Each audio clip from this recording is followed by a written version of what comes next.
Council will call this meeting to order. For the record, it is August 19th, 2025 at 4:30 PM. We'll begin this afternoon's work session with roll call attendance. Thank you, Mr. Mayor. Councilman Cavanagh. Here. Councilwoman Little Roberts. Councilman Taylor. Councilman Overton. Here. Councilman Whitlock. Councilwoman Strader. Here. Mayor Simison. Here.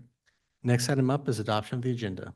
Mr. Mayor, Councilman Cavanagh. pretty simple agenda tonight, but I'm going to ask that we add an additional executive session 74-2061D to our already noticed executive session agenda. With that, Mr. Mayor, I'd move that we approve the agenda as presented, as amended, excuse me. Second? I have a motion, a second, to adopt the agenda as amended. Is there any discussion? If not, all in favor signify by saying aye. Aye. Opposed, nay. The ayes have it, and the agenda is agreed to as amended. Next up is the consent agenda.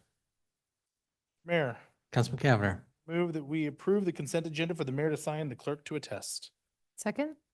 I have a motion, and a second, to approve the consent agenda. Is there a discussion? If not, all in favor signify by saying aye. Aye. Opposed, nay. The ayes have it, and the consent agenda is agreed to. There were no items moved from the consent agenda, so we'll move on to item 7, which is Department Commission reports for City Hall Space Planning Study results and recommendations. This over to Lorelei.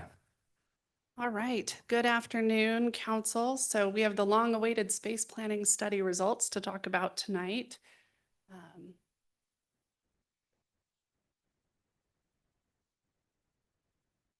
This would be really hard without pictures, so.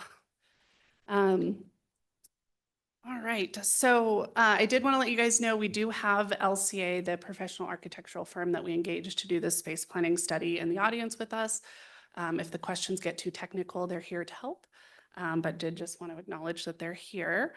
So a little bit of background. So you'll recall in the FY25 budget process, we had several TIs as budget requests. We were asked to kind of slow down, do a study, make sure these were the priorities of the city, of City Hall before we went forward and spent money on those tenant improvements. And I think that was a good thing. It really allowed us to look at the building holistically, make sure that we were addressing things now and also had a vision for the future.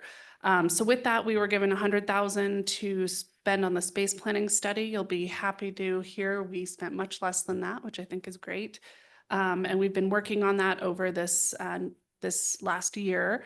You guys did allocate a little over $300,000 to work on projects that were identified. And so that's kind of the stage that we're at now, is present this study to you, answer any questions, make sure that we have alignment moving forward. And if there is some alignment, at least on 1, 2, all of the projects, we can get started on one of them potentially. So one of the things that we did, we really laid out some key objectives for the study. We wanted to make sure that our space planning standards were consistent with what we're seeing in other organizations, and apply those standards to any TIs now and then into the future.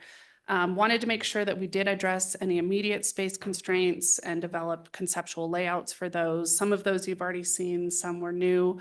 And then identify any midterm or long-term space plan layouts, and essentially get a full build out of this facility. So whether or not we ever get there is a big question, but at least we know what every area of this building now could look like in a full build out. So some of the things that we did is the study determined that a phased approach is definitely going to be necessary. So displacing one department at a time is really all we can probably logistically consider, with both size, where to put those people, project management needs. I wanted to emphasize the cost estimates that you see in here are truly that, cost estimates. Until we take a project out to bid, we don't know what it is, but these are our best guesses. I know there's been a lot of discussion on, is it really going to cost that much? These seem really high, but those are our best estimates from professionals in the field that, but we truly won't know till we take these out to bid. And a lot of them haven't been designed yet. So you pull that estimate even higher in its level of uncertainty. The near-term project layouts were designed to be able to accommodate those future expansions. I think that's one of the good things about pausing and sort of doing this future vision, is that none of the near-term remodels, if they go through, would have to be torn down and redone in 10 or 20 years. So they were all developed so that future expansions could occur. One of the things that, I told the directors team this when I showed them the plans, and that I would tell you or a member of the public, is I don't want to get too hung up on the future layouts, because they're just that. They're just concepts. There's a million different configurations as far as office space, cubicle layouts. But really, we wanted to, on each of those areas, get a kind of, here's what could happen in this area. None of those future layouts are in the CFP, in the plan. And so we have a lot of time on those to adjust, to reconfigure. And so if there's, I'd caution us to get too far into the weeds of, hey, I don't think this office is good here, or hey, I think we could put other cubicles here. We absolutely can do that, I think, when the time comes in the future, because we could spend an infinite amount of time tweaking this for projects that may never even happen in this building. And so the good news is that over half of the building is in good shape today as far as space constraints. So all of the departments on the right-hand side of the screen currently are fine in their spaces or making their spaces work. The spaces on the left side of the screen are areas with some space constraints that exist today. So we'll talk through each of these areas, and the plan is to cover each of these in a consistent way. So this to kind of just orient ourselves. We've talked about the fire area before, but what I'm going to show you is the plan for the near term, kind of what drove that need, what the remodel would build, and then whether or not we have designed it. Some of these you'll see we haven't designed them yet. One of the things that I would also like to mention is, so we've currently gone through full design of the fire remodel and the IT remodel. That doesn't mean we can't change those. It just would incur additional cost if we want to go back to the drawing board on either of those two. So I thought the fire was a good one to start with. It was one of the highest needs identified in the building. So they currently have supervisors in cubicles. There's concerns with the ability to have private conversations, to keep information confidential, to have meetings with subordinates. And so the plan that's currently designed would build 6 offices. And another constraint that they had was having a dedicated logistics organization area. They receive a lot of equipment and tools and things into their department. And while this one storage room doesn't necessarily solve that, it at least gives them one space to start organizing. So this remodel is estimated to take about 8 months, and the budget estimate is $360,000. What we'll do for each of those is, as we look at the near term remodel, then I'm also going to show you the future build out concept. So again, these future build out concepts are not in the current plan. They're just something down the road. What could we do?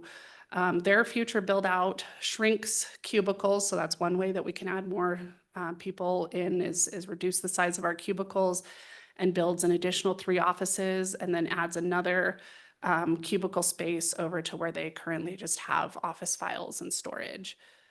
So that is a future fire build out concept.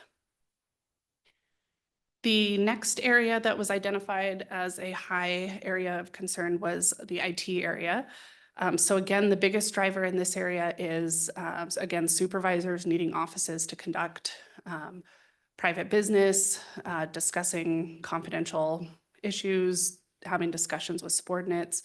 IT is also really limited in space for adding additional cubicles. They're pretty packed in there. And so the concept builds 3 offices, and then it also takes their existing conference room and or their training room and converts that into cubicles. We would add 1 today and have space for additional growth. The IT department has indicated that their training room is used less and less frequently, as trainings are now mostly held virtually and online, where people actually in front of their computer is more useful for them. So that remodel is estimated to cost $160,000 and take about 7 months.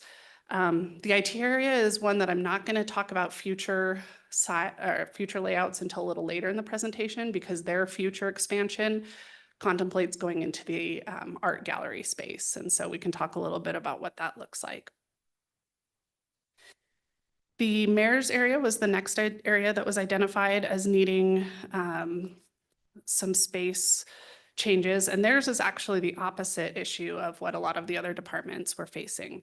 So they have two really large offices, and they would prefer to convert those into cubicles. So currently the mayor's office is 3 of their staff members are displaced and are working on the first floor in community development, and they would really like to have everybody in the same area for work continuity, organizational efficiency.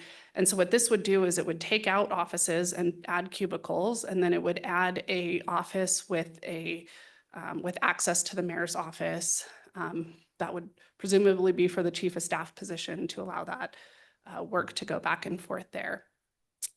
So this remodel has not been designed, so there's some flexibility there, but it is estimated with design and construction to be a little over $175,000 and take 10 months. The mayor's office future expansion does a couple of things. So it reduces the size of the mayor's office and adds 2 additional cubicles. And then it splits one of their conference rooms and creates a shared work room.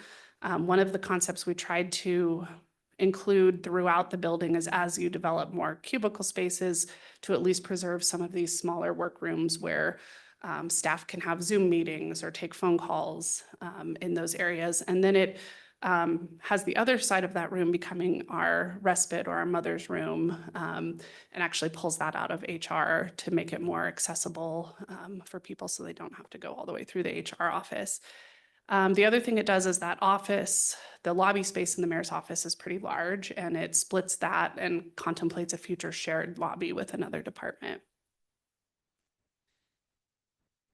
So the other immediate need identified by the study was in the community development, the building services section specifically. So this is the group of community development that's on the 2nd floor across from Public Works. And their area actually has no office space. It's all cubicles. So they have supervisors working in cubicles, similar constraints. And one of the things that this identified is that we actually have offices that back up to it. So this area next to it is Public Works, and we have non-supervisory staff in those offices. So we said, hey, we could move those staff into cubicles and we could just flip the doors on that. And for a relatively low cost of about $25,000, we could give that team 2 offices in that space. I did, the future build out for this area actually contemplates on the 1st floor when community development undergoes a large remodel, that all of their staff would then be housed in that one workspace, which would then free up this area for something in the future. There's no identified need necessarily at this exact juncture. And so our next area with need is actually the council's area.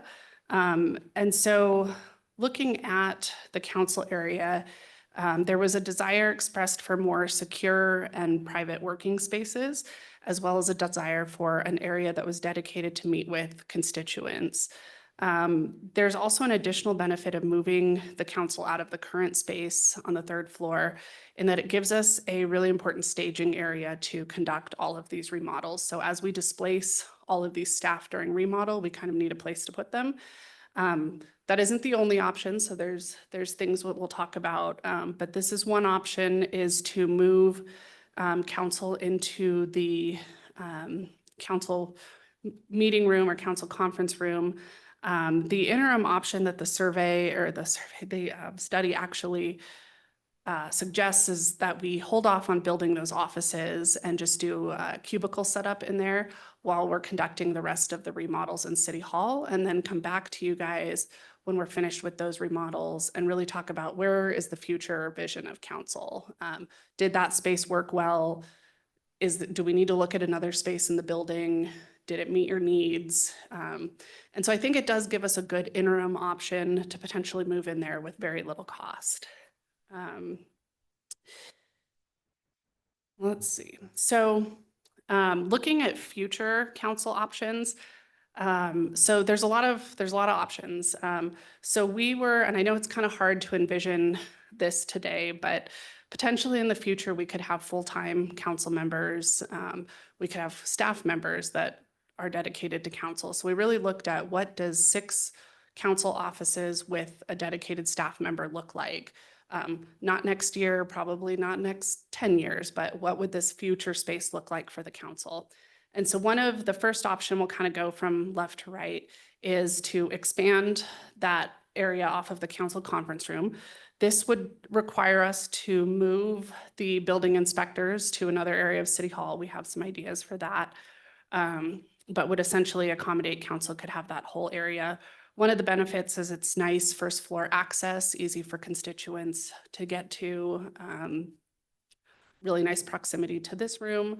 And that option actually gives you the biggest future square foot area. Another option is we could relocate council back to the 3rd floor where you guys currently are, and we could rebuild, we could do offices up there, cubicles, really open to ideas, but we could move council back up there and do some construction to create a different environment than what's up there today. Or the area that we just talked about on the 2nd floor ComDev is once that group moves back downstairs to be with the rest of community development, that would open up another office area that could definitely accommodate future city council. So some options to think about there.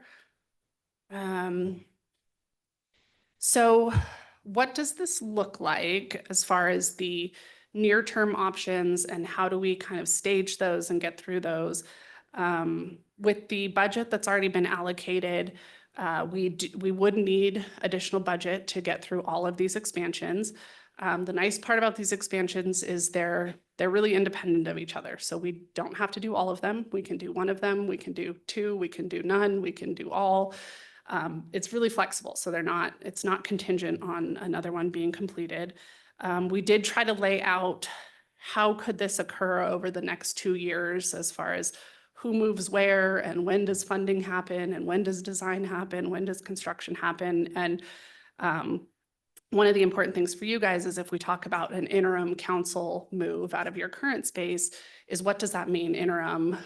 Probably about 2 years. So something to think about when we think about where to move you guys or not move you guys to. I'll talk about another option that we can do.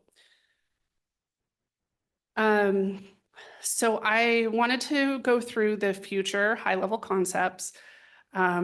Again, wanted to focus on these are just concepts, but at least shows you kind of where we can go with full build out. So we can essentially add, I think it's 118 or 110 additional employees to the city and fit them in this building.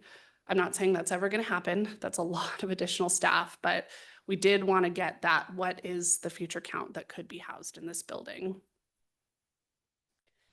So as file storage starts to really become digital, one of the things we could do is we could add a department down in the basement. Not that anybody necessarily wants to work in the basement full time, but this could be a great location for maybe a team that does most of their work in the field and only comes into the office for part of the day. So there could be future room down there to add approximately 20 workstations. We could build out offices, conference rooms, multiple areas for expansion of the existing offices and desks that exist for the building facility staff over on the left. And then that still leaves 1/2 of the basement as storage, which is needed for several of the departments in City Hall utilize that storage pretty heavily. So what does future build out look like on the 1st floor? So we already talked about the council area expansion. If you jump down to the community development area, the concept here is that when the historical center moves out of the building, you could flip the lobby, and that does a couple of good things. It allows contractors, developers, the people that are accessing this building a lot to bring in plans and get permits, really easy front door access. And then essentially the rest of their layout, like I said, not getting into specifics, but essentially it shrinks cubicles, it splits large offices, and allows them to add a significant number of additional staff into that space. We have plans where we could build out conference room A and B. We've heard that the overwhelming desire is to leave that space, so there's no department that's currently banking on that space or planning to take up that space, but we wanted for full build out count to kind of say, hey, we could develop that area into office space if needed. And then the finance and clerks area, again, kind of you'll hear the same theme of shrinking cubicles, splitting large offices, and just reconfiguring some things for access and adding additional staff. One of the concepts I did want to, which I touched on a little bit, but as adding that dedicated phone room, conference room, work room to each floor, so that each floor at least had one of those spaces, which we think is important as you shift to these high utilization cubicle areas to have that ability to jump into those a little private room. So if we look at build out on the second floor, so similarly in public works, shrinking cubicles, splitting oversized offices, it does add cubicles into our large conference room space. The parks area adds cubicles and then adds some additional offices. The parks group was one area that today has existing supervisors in cubicles, but they would like to wait until the community center is built and they do some of the staffing movement that is going to happen with that before they think about any city hall remodels. So I think that's a really smart thing. We've already discussed the fire future expansion. And then one of the things to note is that we didn't anticipate growth into the area that's currently occupied by the congressman's office, but that's an area that could be expanded into in the future. And then on the third floor, what full build out could look like is, although legal didn't identify that they would need more staff housed at City Hall, we still, if the council doesn't occupy that area in future space, you could do a shared lobby with legal in the mayor's office and some additional office space there. The HR office includes adding some additional cubicles and some additional office spaces. And then the real future discussion kind of is around the art gallery. Again, I want to highlight that none of this is planned. There's not a deadline or a like, hey, the art gallery is going away. This is a very future discussion and would kind of be contingent on the art gallery maybe finding a different location. But we did want to do some layouts of if that space were to be used for city offices, what would that look like? And again, there's an infinite number of possibilities, but essentially it could expand either HR or IT's areas, and it could include another large shared conference room. So those were just a couple of ideas of office space and conference rooms that could occur in that area. So the study essentially recommended proceeding with the near-term TIs. They address some key area constraints in the building, really focus on a phased approach with staging areas identified for critical project success. So essentially we would like to, in FY25, figure out where we're going to relocate council. The other option that's available, if you guys don't want to move, we could take the large public works conference room and use that as a space. There's pros and cons, right? That room is utilized a lot. This room downstairs does get used to, so gives and takes there, but we're prepared to if you guys want to stay in your current location, that's completely understandable, and we can accommodate that. And we'd like to move forward with bidding the fire project, and then move forward with bidding and constructing the IT project and getting the design complete on the mayor's near term and the ComDev Public Works office flip on the second floor. One of the most important things though is that any future tenant improvement that gets brought to you guys, whether it's us in the future or not, should really take a look back at this planning study and make sure that their ideas are jiving with what we put into here and that the space standards match, that that any interim remodel doesn't impact future growth. So really kind of tonight, some open to discussion if you guys want to talk about some of the details of the study. But we are looking for decision points on, do you want us to proceed with bidding the fire remodel? You would have a chance, right? So saying yes, proceed with bidding does not lock us into anything, right? Because we'd have to bring the contract forward once we have prices. But we would like to do that. We would like to understand your guys' desire for the staging area, and are you open to relocating to the first floor in a temporary way? Do you guys want to decide on the ultimate council layout, or would you like to wait and have us do some of the other projects first and see where that kind of shakes out? Are you good with us bidding the IT remodel? And are you good with us moving forward with the comm dev office flip and the mayor's office design of the mayor's office remodel? So again, all of these would have to come back in front of you once we have actual budget numbers. But with that, I will stand for questions, comments, ideas. Thank you, Lorelei. Council, questions, comments? Mr. Mayor, Councilwoman Schrader. just a general comment. I'm really pleased that everybody got the space study done, and I feel like this gives us a great long-term roadmap and really good sense of kind of what our future space needs should look like and kind of how to stage them. So I think that's all great. It's a lot to chew on. Like the council remodel, I don't know how we even want to start tackling that.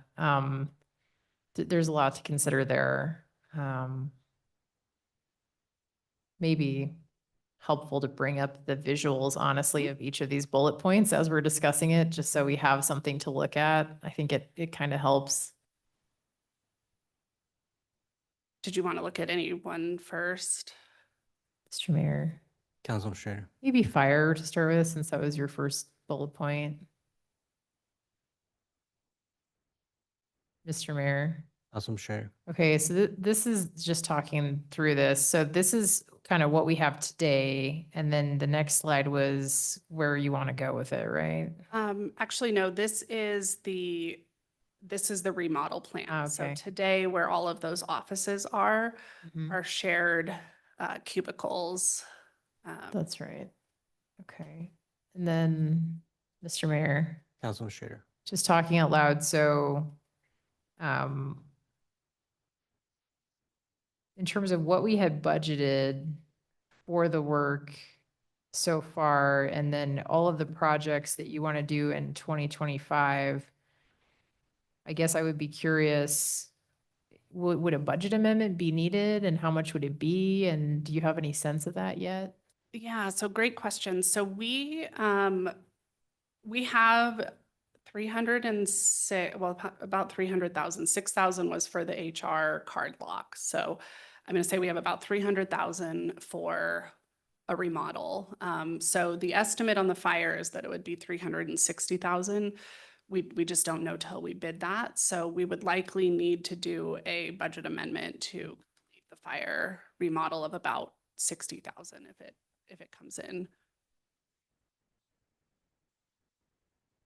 Mr. Mayor, Councilman Taylor. kind of following along Councilman Schrader's discussion on the fire. So when I looked at the future for fire, you still didn't project to need any additional square footage. It would just be continuing to reconfigure that to meet their needs.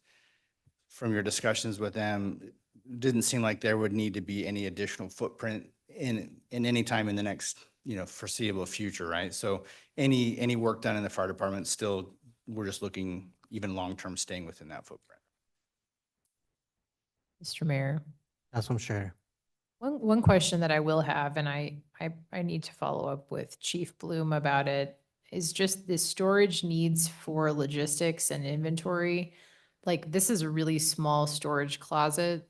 And I guess what I was kind of curious about was long-term, is that eventually expected to be, I know they have some areas in the basement. Are they expected to sort of stage that out to cover that on like a more centralized basis? Because one thing I have heard is that having inventory and logistics taking place across multiple sites is really challenging for them. Can you speak to that piece specifically? So I can speak to some. He'd probably be a better. I know that they have a vision for a bigger logistics facility. I don't, I know that there's significant cost associated with that. So I think this small storage room does not meet their future needs, but it does get them something today to, be able to lock up some of the valuable items and have a little bit of control over that. But I think it certainly doesn't meet their long-term needs from what I understand. Yeah, I think it's pretty clear, but since they at one time were proposing a building for this, that a closet is not the thing. So it's gonna be somewhere in between. I think this is more just a very limited place for immediate storage, not a logistics operations center. Mr. Mayor, Councilman Schrader. I was honestly curious if some kind of a logistics center could go in the basement, but that might be kind of an ignorant question. I think it depends on like what type of materials we're talking about. Like if it's large pieces of equipment, obviously that's completely different than like, turnout gear and uniforms and things like that. Mr. Mayor, Councilwoman Strader, just speaking from my position, currently in the basement, what we have is uniforms and some gear that's issued to entry-level employees that come on board, in addition to some files specifically to logistics, SCBAs, radios, things that are shipped out to stations. That's currently just transitioned through some cubicle space. So with what we have currently in the basement, it's extremely limited and just not ideal for the day-to-day operations out of City Hall. Mr. Mayor. Councilman Schrader. And so would it be fair to say, like, really your objective here is solving your office space issues and you're kind of punting on your logistics for now? Because I don't think, at least I'm not seeing a solution that is arriving for that unless the basement is reconfigured, which I actually think is an open question because now we've toured it. We were down there. There are tons of files and it seems like that's really archaic now and hopefully becomes unnecessary soon. And we would have a lot more space down there. And I'll just answer the question. Yeah, this is only for office space needs. This is not meant to be, I don't want anyone to be confused in the future. This is not to solve any logistical issues that may come before council in the future. Yeah. Mr. Mayor? Councilman Taylor. Can you, Lorelei, we've talked about this a little bit before, but could you talk a little bit more about sort of the reasoning or rationale or discussion with those that were helping you with the study with sort of, there's really no discussion about what to do with the congressman's office, if that's something that the city would like to have access to. I mean, as the current lease agreement there, they can't lease beyond 2 years. And so, we're always kind of renewing it. You never know who's there, but can you speak to why that maybe wasn't addressed too much in sort of this plan? Yeah.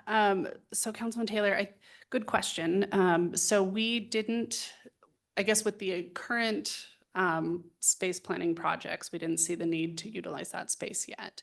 I think that it would be wise for the city when that lease comes up. So I believe it's expires in January of 2027. Would be to evaluate, is there a need for that space for something else? And if you don't mind, I'd like to, I can express my viewpoint on this is that's a revenue producing part of our building. And so long as they're willing to stay there and produce the revenue and we've got other spaces to grow into, I felt like that the revenue we receive in any time period can help do any other build out. I mean, if they were in here for the next 20 years, let's just talk about these $500,000 in front of you, and that's all we did. And I think there's a legitimate case. We've been in this building now coming on 18 years, and we're doing our first major renovation. Their lease would pay for all those renovations if they were to stay through that period.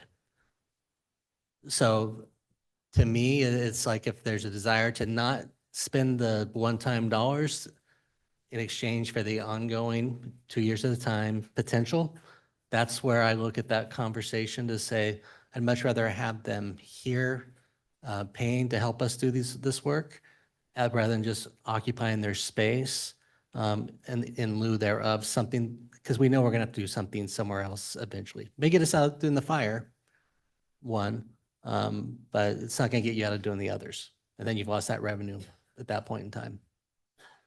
Mr. Mayor? Councilman Taylor. Kind of on the viewpoint, I think, you know, the nice thing about that space is it's, you know, adjacent to the fire department. It's kind of right there on the second floor.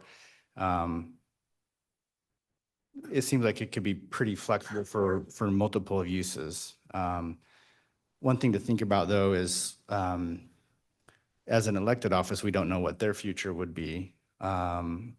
I don't know, and I understand the point made about it does help pay for some of the revenue, but if we do want to make some money off of it, the lease is pretty cheap. It's been the same. I don't think it's been raised since it was first occupied. Not that we want to view it as a revenue generator, but I understand your point. It helps to offset some of those costs. But I think as long as we're open as a body to understanding that at some point it doesn't make sense or might not make sense to have them there, I think that's something we ought to keep in mind. Not that we want to kick them out immediately because that's not what the goal is. And I think there's a public service value to having them here for constituents to come. I think we should think about kind of just sort of the big picture concept. I think at some point you know, depending again who's in office there, they may or may not want to even be there. And so they may not renew the lease, and then what do you do with the space? So I think that's why I asked the question, you know, do we want to think about what we want to do? And maybe that's where council ends up, you know, many years down the road. Maybe that's where you expand some of the fire logistics. I don't really know, but I think it's something that we need to think about. Thank you. And yeah, and it was never viewed as a revenue generator, it was a service. That's why it was brought into this building to begin with. It just happens to be something that has been consistent since they came in. But to your point, it could change in any 2-year cycle, it could change. Mr. Mayor, Councilman Overton. Lorelei, great presentation. I for this over what we've had in the past. I think you've done a really good job all the way around. But maybe just to be right on the point, I support moving forward with the bid for fire. I think that's the first thing you're looking for. And I really don't have a say-so in where city council gets relocated, as long as you tell us. I will commit to you guys, wherever you end up in the interim, I will make it nice, usable, professional. I will commit to you on record. Mr. Mayor. Councilman Schrader. So on the council piece, what direction do you need from us tonight? Do you need us to actually choose one of those future areas? So I don't, and I would actually recommend that you guys not. So my recommendation would be to have us do a temporary setup in there. And when I say temporary, I mean for the next 2 years while we're doing the remodels. The vision would be to set up some cubicles in there. We would restrict access so that it would be council only with access to that room, the office area in there. And I think that would do a couple of things. One, it would let us see how that space functions for you guys.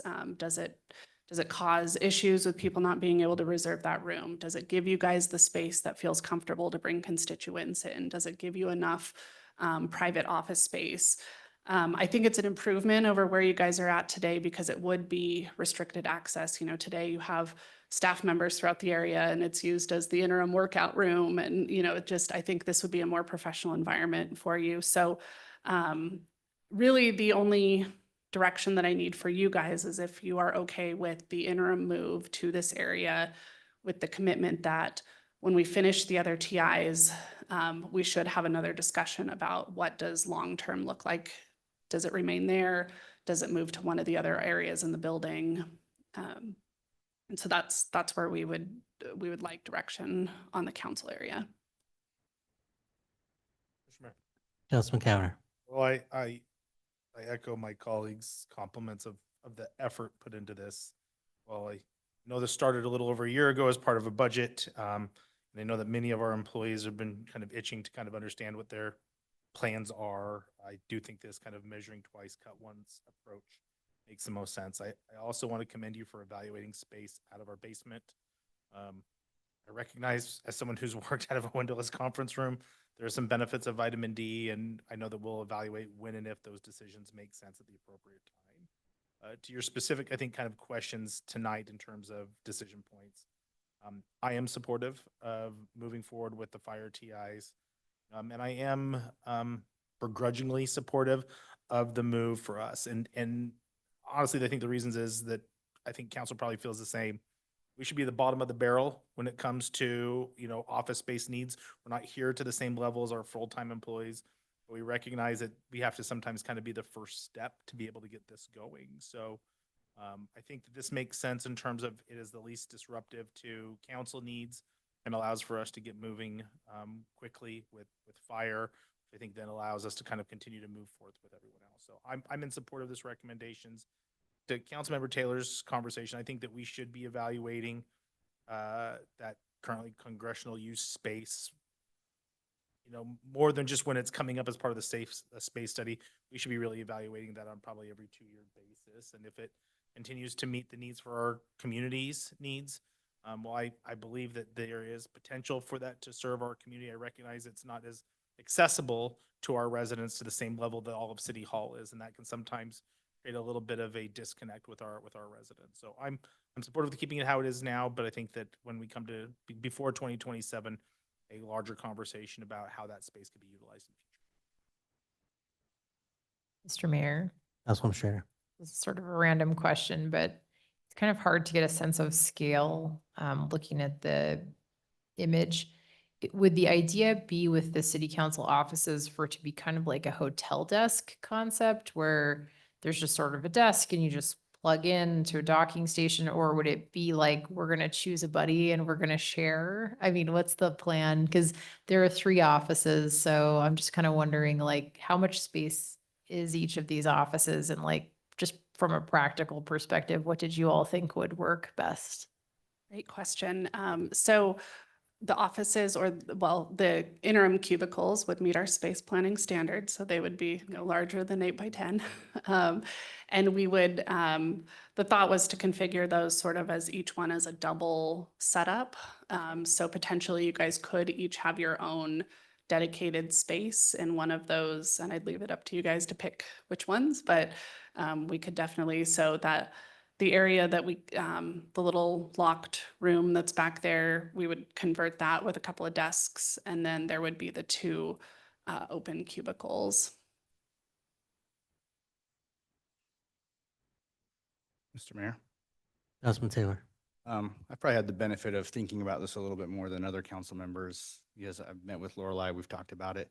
Also, having been someone who worked in the congressman's office for that space for about 6 years, it is a good service for constituents. I mean, with security features though, it's less available now. There's got a lot of complaints about constituents who have to go through a locked door and cameras, but it is nice. You would have anywhere from 4 to 6 or 7, people come in for some constituent services and different things. So it is a nice service to have, but I agree with Councilman Kavanaugh's point. I think just being open to, every time we're having a discussion about whether to extend that lease for 2 years, it gives us a natural opportunity to think about kind of where we are.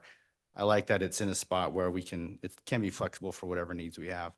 With respect to the council area, I'll just kind of make this pitch to council kind of long-term, which I envision coming to fruition after I'm gone from council. But, I do think that as, I'm meeting at coffee shops with constituents. I'm finding random places, grab the conference room there. I think as the city continues to grow and as council continues to, I think, become more professional in how we serve, I think having a space where we can meet with constituents and have meetings is very helpful. I've had a number of meetings at coffee shops and, it was fine, but I think there's no privacy, and I think there's a lot of value in thinking about having a space without privacy. I don't think the current space we have does that right now. I've had several meetings there. It's kind of strange. It's awkward. Got a printer going off here, and I got Bill coming in the other end saying, oh, sorry, I didn't know you had a meeting. But I do think that that space on an interim basis could probably work. I think to Councilman Cavanag's point, I think we take one for the team and say, hey, we need to move so that we can make everything else kind of fall into place. I think we trust you to, to make it work. Taking it off limits from like the Meridian Development Corporation has their board meetings once a month, like making that a city council space, I think is important so that there's not people coming in and out.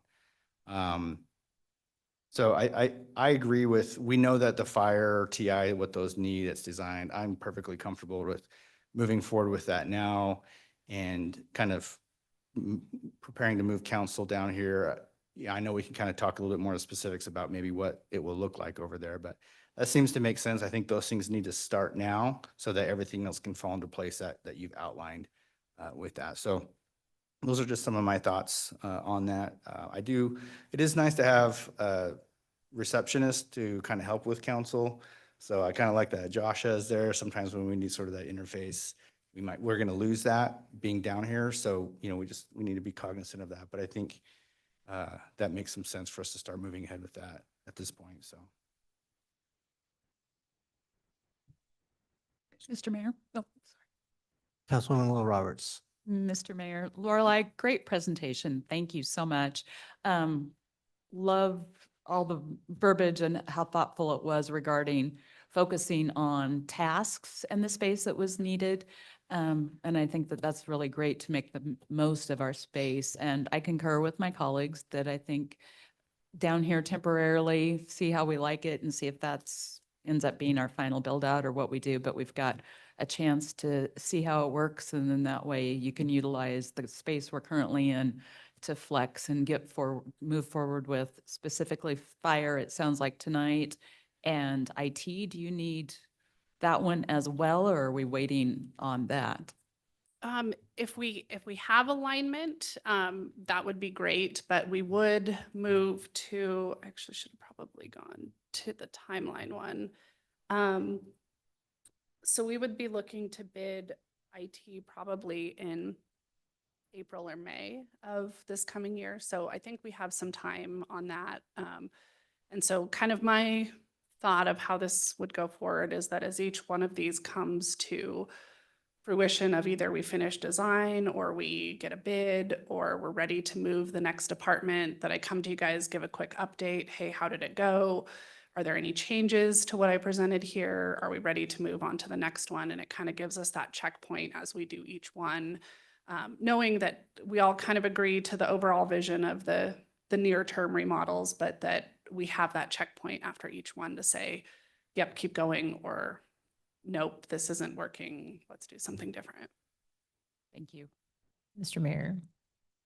We go to Councilman Whitlock because Yeah. he's also said the same thing as Councilman Whitlock.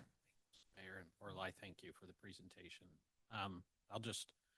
My 2 cents worth on the council.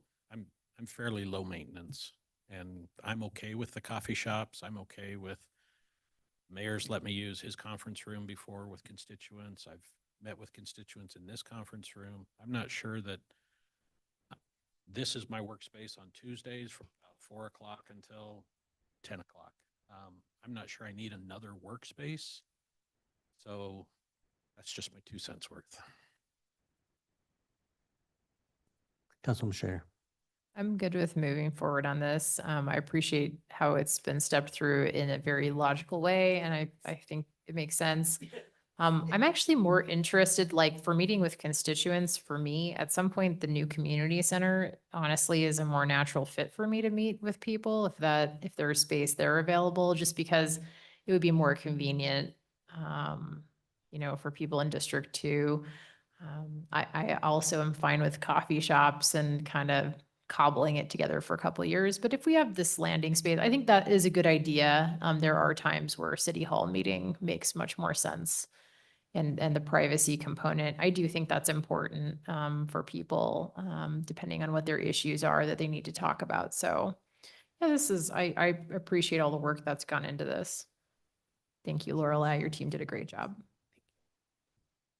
Well, I'll just add my 2 cents. I know I got a few check-ins along the way, but you and the team, I know we're out there talking with everybody one-on-one and diving in to all these issues to try to, how we operate today. And I think that's the key. Part of this that we wanted to know is long-term, how many employees, if we had to, could fit into this facility. And I think we got a good grasp on that. And while it may not seem like forever, and who knows how life goes, but we've more than doubled our employees than when we moved into this building 19 years ago.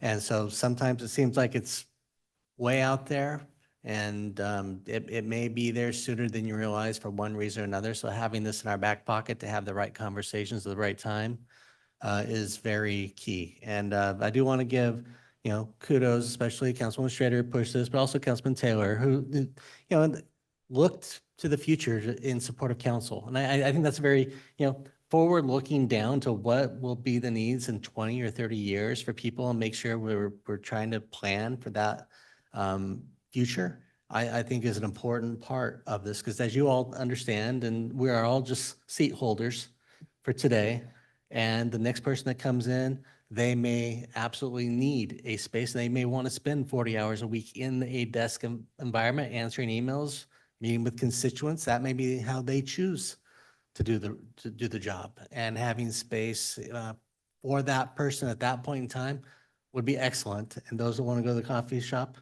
never have to show up, except for from 4 to 10 on Tuesday nights on a regular basis.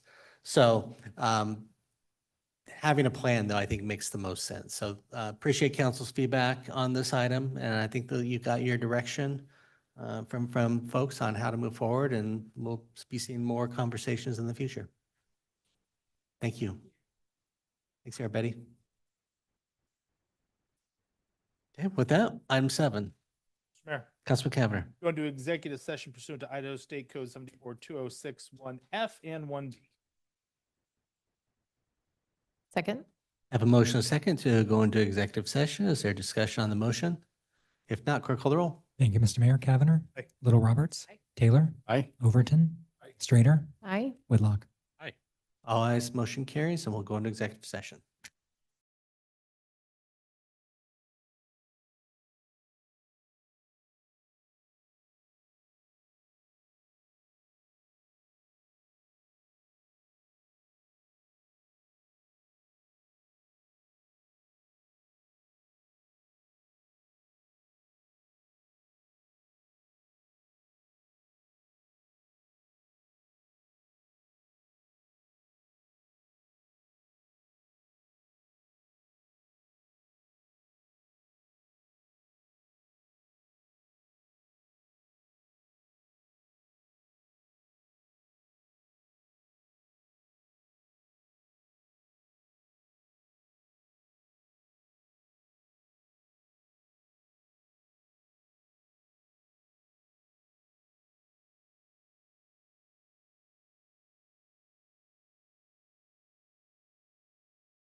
All right, council, do I have a motion to come out of executive session? Mayor, I move we come out of executive session. Second. Motion second to come out of executive session. All in favor, signify by saying aye. Aye. Opposed, nay. The ayes have it, and we are out of executive session. Mayor, Councilman Cavanaugh, we adjourn our work session. Second. motion second to adjourn. All in favor, signify by saying aye. Aye. Opposed, nay. The ayes have it. We are adjourned.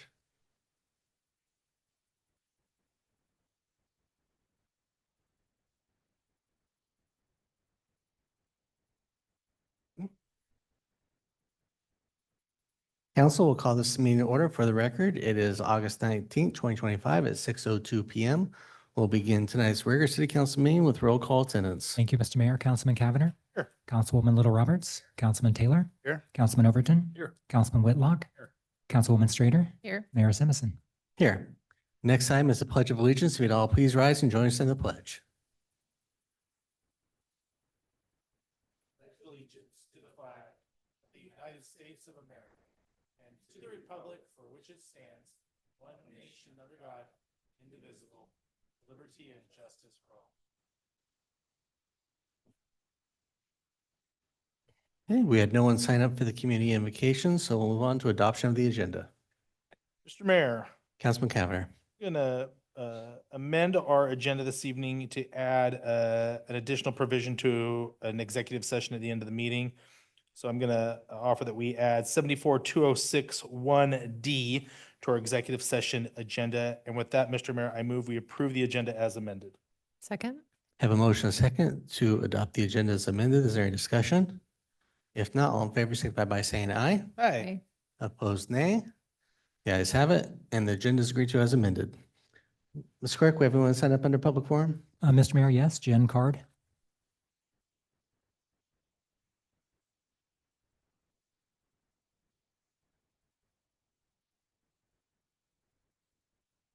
Good evening. Right, I'm Jen Card and I'm back again to talk to you about Orchard Park, Sagara. And actually, I wanted to bring up something that somebody said last week about being with the development and things like that. It's not that residents are against the development. What we want is the intent of the approved development to happen. And we also want the respect of the contractors and the builders back there when they damage our property and they cause harm to our quality of life. Those are the things that we're asking for. We want it built out. We know it's going to be built out. And at this point, we just want it done. Which brings me back to, I didn't bring any pictures this time, but I had my fence story. And here's a little bit of what I went through with that. So my fence was damaged.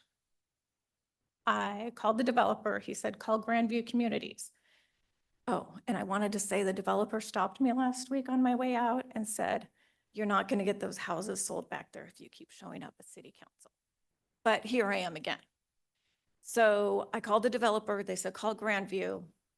I called them. They said, I'll take a look at it, and never got back to me. I followed up several times. Nothing happened. So I finally decided to call City of Meridian.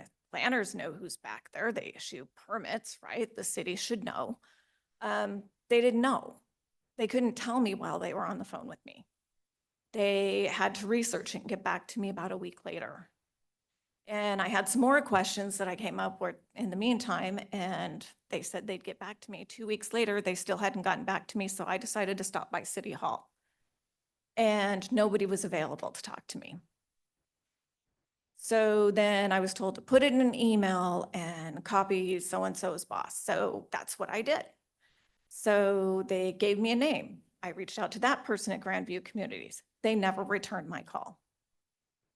And that's where I was. I'm like, fine, you know, I'll replace my own fence if it doesn't look like what they want to do. If they eventually choose to do that, then that's on them. But it was the biggest runaround. And the response from one person that I spoke to at the City of Meridian was, well, if you told them that happened, of course they'll take care of it. And here we are. They haven't. They haven't even responded at this point. And I know that they've been working with the city. So it's ridiculous. And I think we need to take this as an opportunity to improve the process. I'm sure there are so many smart people in this room that can determine, you know, maybe there's a liaison with the neighborhood that can funnel through, because there is no reason that the city should not be able to tell me who I need to call when I get a hold of them. So continue to next week. We'll see you then. Thank you, Jen. Mr. Mayor, Councilman Cavanagh. know that we are prohibited from commenting in what is requested, but I'm just gonna say, Jen, I appreciate you coming here each week. And I want you to know, I hope you're feeling heard, because you are being heard. And I find this public comment information incredibly enlightening. So thank you for being here this evening. Okay. Was that the only one, Mr. Clerk? The only one that's present, there was somebody signed up online that is not here. Okay. Then with that, we'll move on to our action items for this evening. First item up is a public hearing for City Meridian fiscal year 2025 amended budget. We'll open this public hearing with staff comments. Good evening, Mayor and members of the council. I'm going to pull up our presentation for tonight.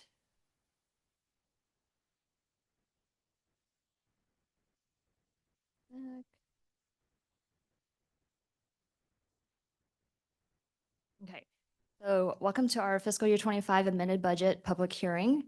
Our agenda tonight is very simple. I'm going to go over our fiscal year 25 amended budget of 264 million in the three major reporting funds: the governmental fund, capital improvement fund, enterprise fund. And then we will pause and take any public comments and then seek council's approval for our amended fiscal year 25 budget. To kick this off, we're going to start by looking at the total city budget. Our final amended budget for fiscal year 25, again, is 264 million. This is up 3.3% from our original budget that we announced this time last year. In the graph in front of you, we have depicted our different categories of expenditures and the percentage changes in each of the categories. I'm going to dive into a little bit more detail. We have a total of 22 budget amendments for our fiscal year 25. I'm going to go through all these changes in the upcoming slide, but just know that these amendments have been presented to you by each department throughout the last 10 months. So this is more of a formal process for us to notify our citizens and the state of our final fiscal year 25 budget. So think of it as this is more of a year in review for you. In our governmental fund, we had a 10.43% increase, which is about $11.5 million. Again, the graph in front of you depicts the percentage changes in the respective categories. We had a total of 20 budget amendments in our governmental fund. That makes up this $11.5 million. 6.3 million is attributed to the various grants. 4.2 million is for the Fields District Park property. 1.8 million is our fire truck replacement. These are the big ticket items that was presented to you. In addition, we had a reduction in our carry forward adjustment of 2.5 million. Moving on to our next major reporting fund, which is our capital improvement fund. There were no budget amendments presented in this fund. However, we did see a carry forward adjustment, a reduction of 114,000.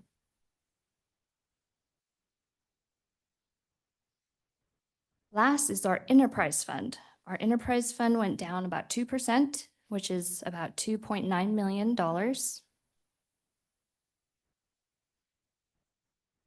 In our enterprise fund, we saw one budget amendment, which was the $2.5 million of wastewater aeration basin retrofit project.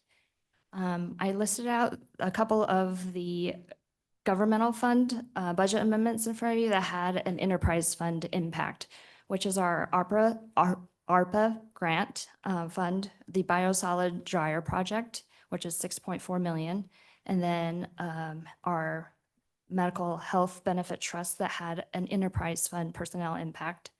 And then we also saw an 11.9% of carry forward reduction in enterprise fund. This is a short and sweet presentation. That concludes our fiscal year 25 amended budget. Take any questions from the public or you guys? Thank you, Jenny. Council, any questions for staff? Mr. Mayor? Councilman Taylor.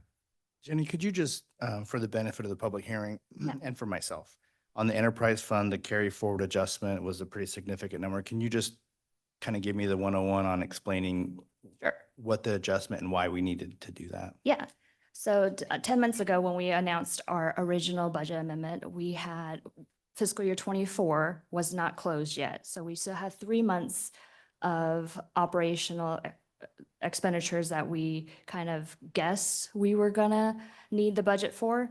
So at the end of fiscal year 24, we adjust what the actual remaining budget is for the last the last quarter. So that's why you'll see budget amendment carry forwards of reduction, because that actually reflects the actual budget that was remaining for the prior year. Thank you. Yep. Council, any additional questions for staff? Okay, thank you very much. Mr. Clerk, anyone signed to provide testimony on this item? Mr. Mayor, yes, it's Tanawa Downing, but I believe she's in Washington, DC. So she's not online or in the room. You done on? No. Okay. Is there anybody present who would like to provide comment on this item?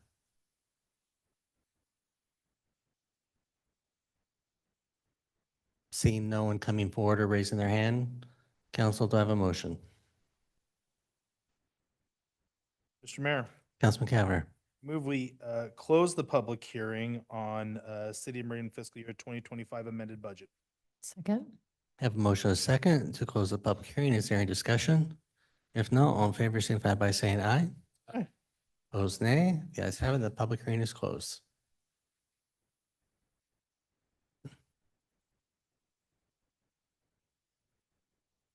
And with that, we'll move on to item 2, public hearing for City of Meridian fiscal year 2026 proposed budget. Good evening, Mayor and fellow council members. I'll go over our agenda tonight for fiscal year 26 budget.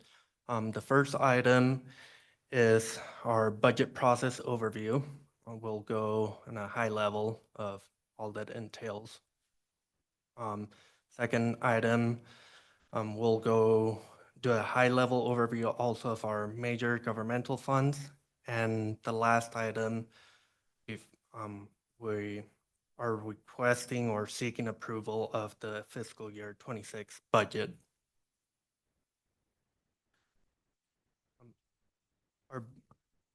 Our budget development process is about 9 months long. We begin preparing the proposed budget in February, and in March, each department, alongside with their council liaison and mayor, conducts a thorough review of the budget and examine each line item to ensure alignment. At the end of May, the proposed budget is submitted to council and public for review. Budget workshop was held in June to gather feedback, refine the budget, and address any concerns or questions. The workshop played a crucial role in shaping the final budget that gets us where we are at today. The annual budget is approved by council upon closure of tonight's public hearing. It is important to recognize that this process overview doesn't capture the extensive behind-the-scenes work involved in developing our annual budget. There's a lot of internal discussions, detailed analysis, and careful planning that occurs throughout these phases. I want to take a quick moment to extend my sincere thanks to the mayor, council members, department directors, and staff for their dedication through this 9-month and all the hours invested in this process. With that being said, we'll move to talk about the total city budget is $264,484,996. The graph on the left is the expense categories. Personnel is about 34% of our total budget and remains our largest expense category.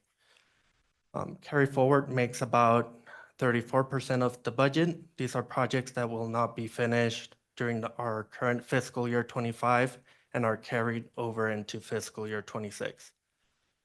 The distribution of the budget on our right side graph is between different departments, and the biggest one is wastewater, and it comprised 36% of our budget.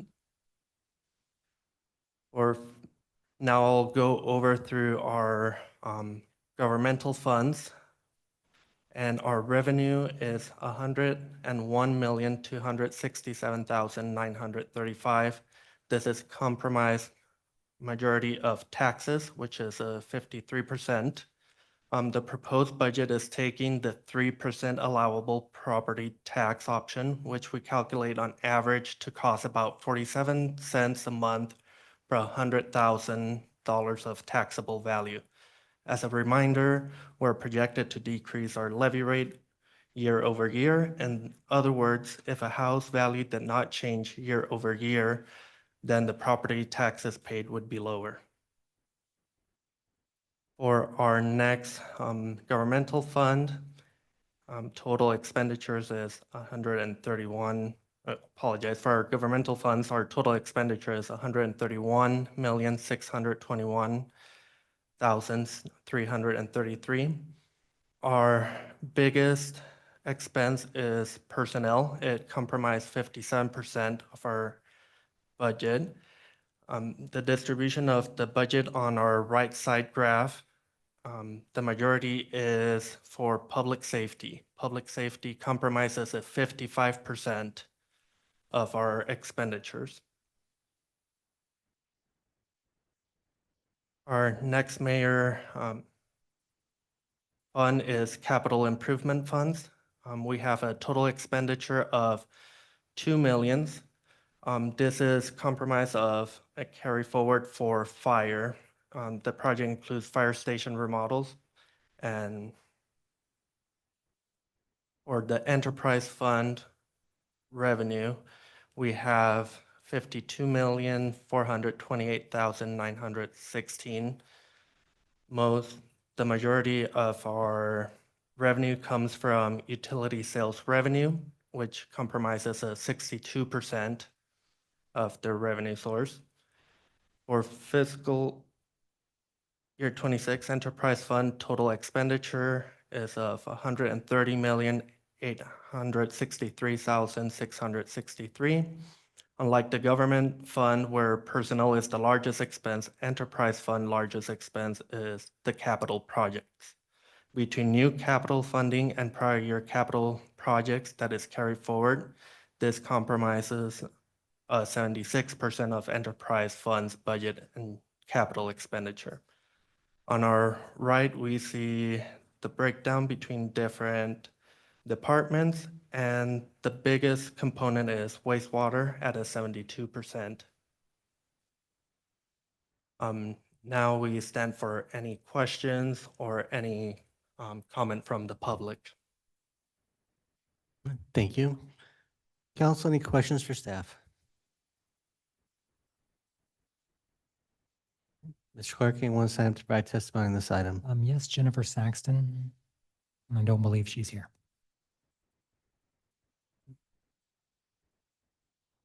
Not seen. Anyone?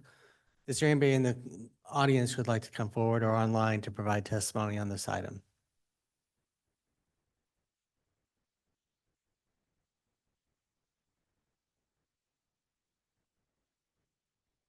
Good evening, Terry. Yes, my name is Terry Dennington, and I reside at 4581 West Big Creek Street in Meridian. Mayor and council members, I just wanted to address you and thank staff, Jenny and Mr. Lavoy and Ricardo, for all of the things that they provide so that I can understand exactly how this budget works, what you guys are having to look at, all of the different divisions. It's really interesting. I wish more people were here and actually taking a part of this and seeing exactly how the monies are being spent and the process that staff and all of you have to go through to try and come up with a decision on how you're going to spend people's money. So I just wanted to thank you for that, for all of their help, the things that they provide. And thank you guys for all the work that you do. I really appreciate that. So thank you so much. Thank you, Terry. Is there anybody else who would like to provide testimony on this item? Mayor, Councilman Cavanagh. seeing anyone showing a willingness to provide any additional public testimony, move we close the public hearing for the City of Meridian fiscal year 2026 proposed budget. Second? I have a motion and a second to close the public hearing. Is there any discussion? If not, all in favor, signify by saying aye. Aye. Opposed, nay. The ayes have it. The public hearing is closed. Thank you. Thank you. Thank you. So next steps, would you like to discuss those?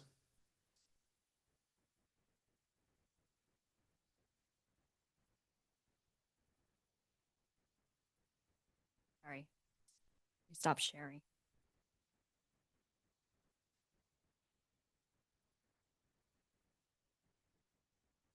Okay, next steps. We will be working with the legal department on our final ordinance that will be presented. Our target date right now is September 2nd, council meeting. So you'll see a formal ordinance in front of you. Mr. Mayor, do we need to take a motion in order to get the ordinance with an actual number? Okay, so it just said public notice amount, so I want to make sure. Councilwoman Administrator. Yeah, just a quick question. The public notice amount was slightly higher than the final number that I believe I saw. So, about a difference of a little bit over $10,000. Will the final ordinance be the 264,498,131, or will it be the 264,484,996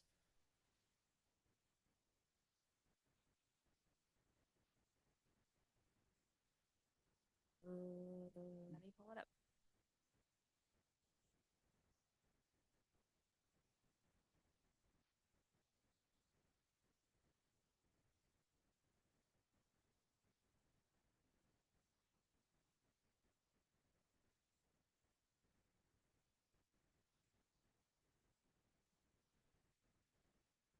Our public, what we show on the paper is the same amount as this, Is what? is the same amount as what's on the screen. Mr. Mayor. Councilwoman Administrator. Yeah, that would make sense to me that it would be, if there is a discrepancy, it would be the higher number, but I thought I saw a different number on a different slide. It could have been me, possible. No. Maybe I'm off on that. Yep, there we go. Ah. Okay, our apologies. The public notice is the correct amount, so this is the correct amount that we will be publishing on our L2, so our apologies. Mr. Mayor, Councilwoman Administrator.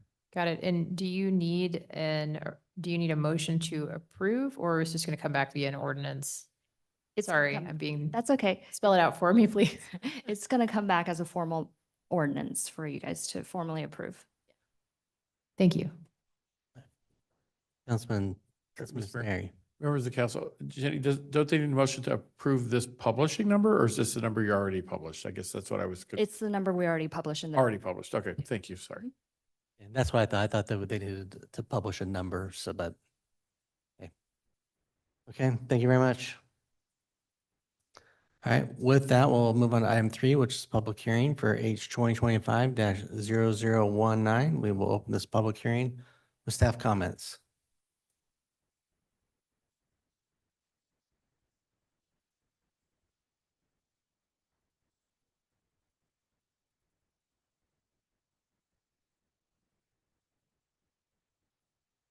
Good evening, Nick. It's nice to see you. Good evening, Mr. Mayor, members of the council. Just give me 1 second. Apologize.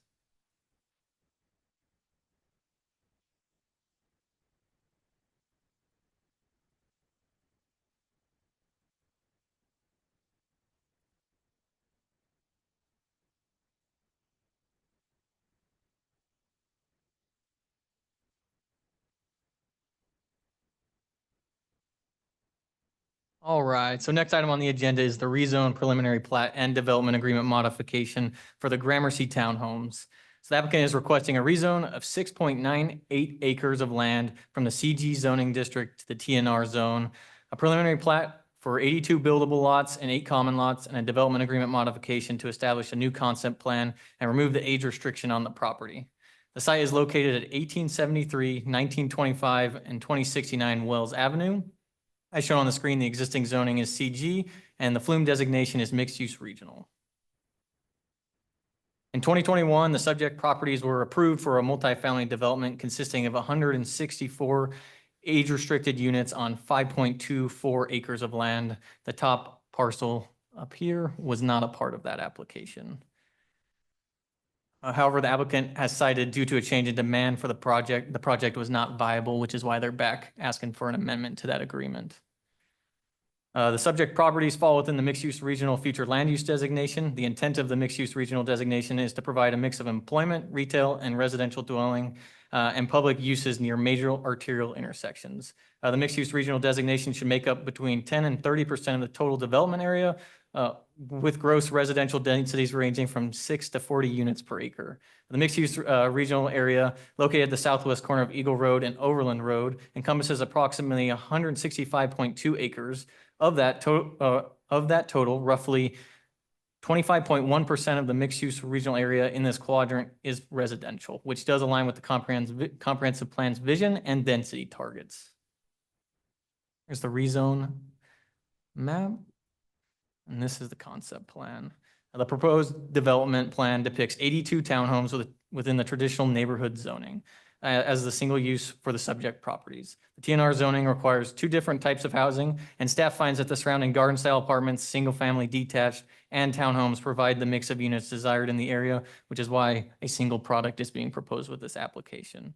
The proposed townhomes range in size from 1,650 square feet to 1,750 square feet with 3 and 4 bedroom units. The net density for the development exceeds the minimum net density of 6 units per dwelling per the TNR standards, and the net density is 19 units per acre. In addition to the townhomes, the development plan depicts a 0.6 acre common open space with parkways, on-street parking, and alleys. The applicant has provided an internal pathway that connects from the 10-foot multi-use pathway on the southern boundary to help residents connect with Mountain View High School as well as Gordon Harris Park to the south. The project exceeds open space requirements, providing 18.8% against the 15% that's required in the UDC. Amenities include a large central open space and a dog waste station totaling 3.5 amenity points, well above the one that's required. Each townhome includes 4 parking spaces, and there are 46 guest spaces that are also provided throughout the community in the form of parking on the open space and on-street parking.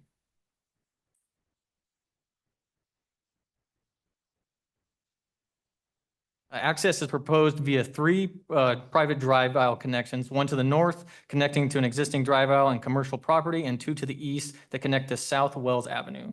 These drive aisles are currently not named and are considered commercial drive aisles. However, the applicant is proposing to add 6 private streets in the development that require a minimum of 1 connection to a public street.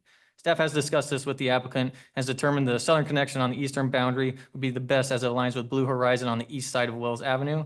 And this will take coordination with neighboring property owners to name that existing drive aisle, as it is currently a commercial drive aisle. And that will be this one, this drive aisle right here. The applicant will be submitting a private street application with the final plat. They just need to work with those neighboring property owners, which they've indicated will not be an issue at this time. And the applicant has indicated that the build-out timeline for the development depends on demand. However, they anticipate the project developing in 5 phases, with the first phase consisting of the large open space and the amenities and roads, as well as the homes that front on the open space. So they are proposing these elevations within the development agreement. There may be some color variations that come with the design review process. However, this will be the standard elevation. It is 39 feet, 11 inches, which is under the 40 feet that is the restriction in the TNR zone. And to note with that, the neighboring surrounding properties, I can go back to the beginning, show you. So these are office buildings that surround here. They are all 1 story with, some of them have parapets that appear to be 2 story, that exceed around 25 feet in height. The townhomes to the south are 2 story townhomes that have a rough height of around 25 to 28 feet. So these will be a little bit taller in the area. However, they are within the UDC guidelines for the TNR zone. So the Planning and Zoning Commission did recommend approval as presented in the staff report on this project, and we have not received any written testimony since the commission hearing, and I'll stand for any questions you guys have. Okay, thank you, Nick. Council, any questions for staff? And would the applicant like to come forward?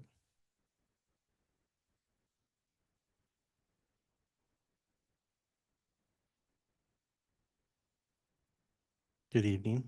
Hi, how are you? My name is Mike Chittister, 7174 South Angel Way here in Meridian. Happy to be here before you today representing Elton Development. We are a Meridian-based company. Our office overlooks this site, so we live it every day. Happy to be here to talk about this project. I'll speak and then and go over and do an overview of the project. And then I'm going to ask Keith Clark, who is our development attorney, to speak to a couple of technical issues when I conclude. As we've discussed, this is a project where we would bring 82 townhomes to this area. Want to speak just briefly about just about our company. We're a development company, again, based here in Meridian. We have done a number of multifamily projects, residential projects. We do some senior living projects as well. That gives you a little bit of background on us. I wanted to give you just a little bit of history on this site. We have been, the Elton companies have been looking at this site for quite a while. First in 2014 and 15, this was actually a candidate site for the new South Meridian YMCA. St. Luke's and the Y, just as they have done at the Tomlinson Center, they were looking at partnering, and Elton Companies was interested at that time in locating senior housing adjacent to it to have elderly, around healthcare and exercise. And so in 2014 and 15, this was exercised as a potential, and that's where our company's focus began on this site. Between 2016 and 19, there was really no active development there. The Y and St. Luke's moved on. No real active development. The parcels were still owned by St. Luke's, the Y, and then there was a charter school that owned one of the sites. In 2020, our company began looking at an active adult senior housing community there. We got very far into the project, but market forces changed the dynamic, and we decided that we needed to move on from that project. And then in 23, and really since that time, late 2022, we've been looking at a number of different projects here. We've looked at office, medical office, flex industrial, destination retail, a lot of things. And what we've run into consistently is what you'll see here with the site. That red line you see there is a principal arterial. That's Overland Road, great access and connection through the city. The blue line is Wells Avenue, and there's a light there, and so there's still, it's a small collector, but it's still conserved fairly well. But these sites are, as you can see there, are just landlocked. And so with almost every use we've had, we've run into the issue of visibility and access. And it doesn't look too far away there, but the closest you are from Wells Avenue on the east side is 210 feet, and the closest you are from Gala to the north is about 300. And so this has just been a tough thing to try and find a commercial use for. And that's the big concern generally when you're taking a commercial use to a residential use is you lose that commercial property. I share these last few slides with you just to say we have worked really hard to look at commercial uses and a number of uses, and we've just, it's been difficult to find that. And so that's how we've arrived at what we think can still be a great project that can complement Gramercy. This is a little, as you've seen before, a colored rendering that gives you a little bit better idea of what's happening here.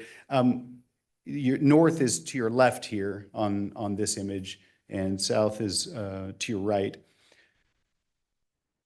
To speak to some of the things that we worked to as we went through design to make this a good community, I think the soul of this property is we were able to find room for that. It's about 26,000 square foot open area, a lot of grass, a lot of place for people to move around. And along that, we know people like pets, so we put a number of pet amenities in the community as well. We worked hard to get on-street parking, as was mentioned. We meet code with our units in the garages, but we all know that for visitors and deliveries, et cetera, having on-street parking is helpful. That red line you see through the property is what we wanted to have a central connection for all of the townhomes to make it to that central amenity, and then also to connect to the 10-foot regional pathway that goes throughout the city. And I think a very thing you don't notice about this site is if you do get to the southwest, you've got about a 3-minute walk to Gordon Harris Park, which is kind of a hidden gem in this area of Meridian. So that speaks to what we've tried to do to make this a community that would be a nice place to live. This is the rendering of the homes. Again, colors and some things we'll work out through design review. These are intended to be for sale product as opposed to for rent. Again, 3 and 4 bedroom models, 3 stories. The 3-story concept, in this development, we had to work within existing roadways. So it wasn't a blank slate. And because of that, it was difficult to do a 2-story townhome with the area we had. And so we're going with a 3-story model, which we still feel can be very successful. And if you want an idea of what is going to come here, this is a project that our principals worked on in Garden City called Parkway Station. This is the sort of the basis of our design, our starting point for what we're trying to do here. So this is very big. If it depends on who you ask in our office, if the doors will be those colors or not, but otherwise this is a good representation of the project. And I'll let I'm going to step aside for Heath.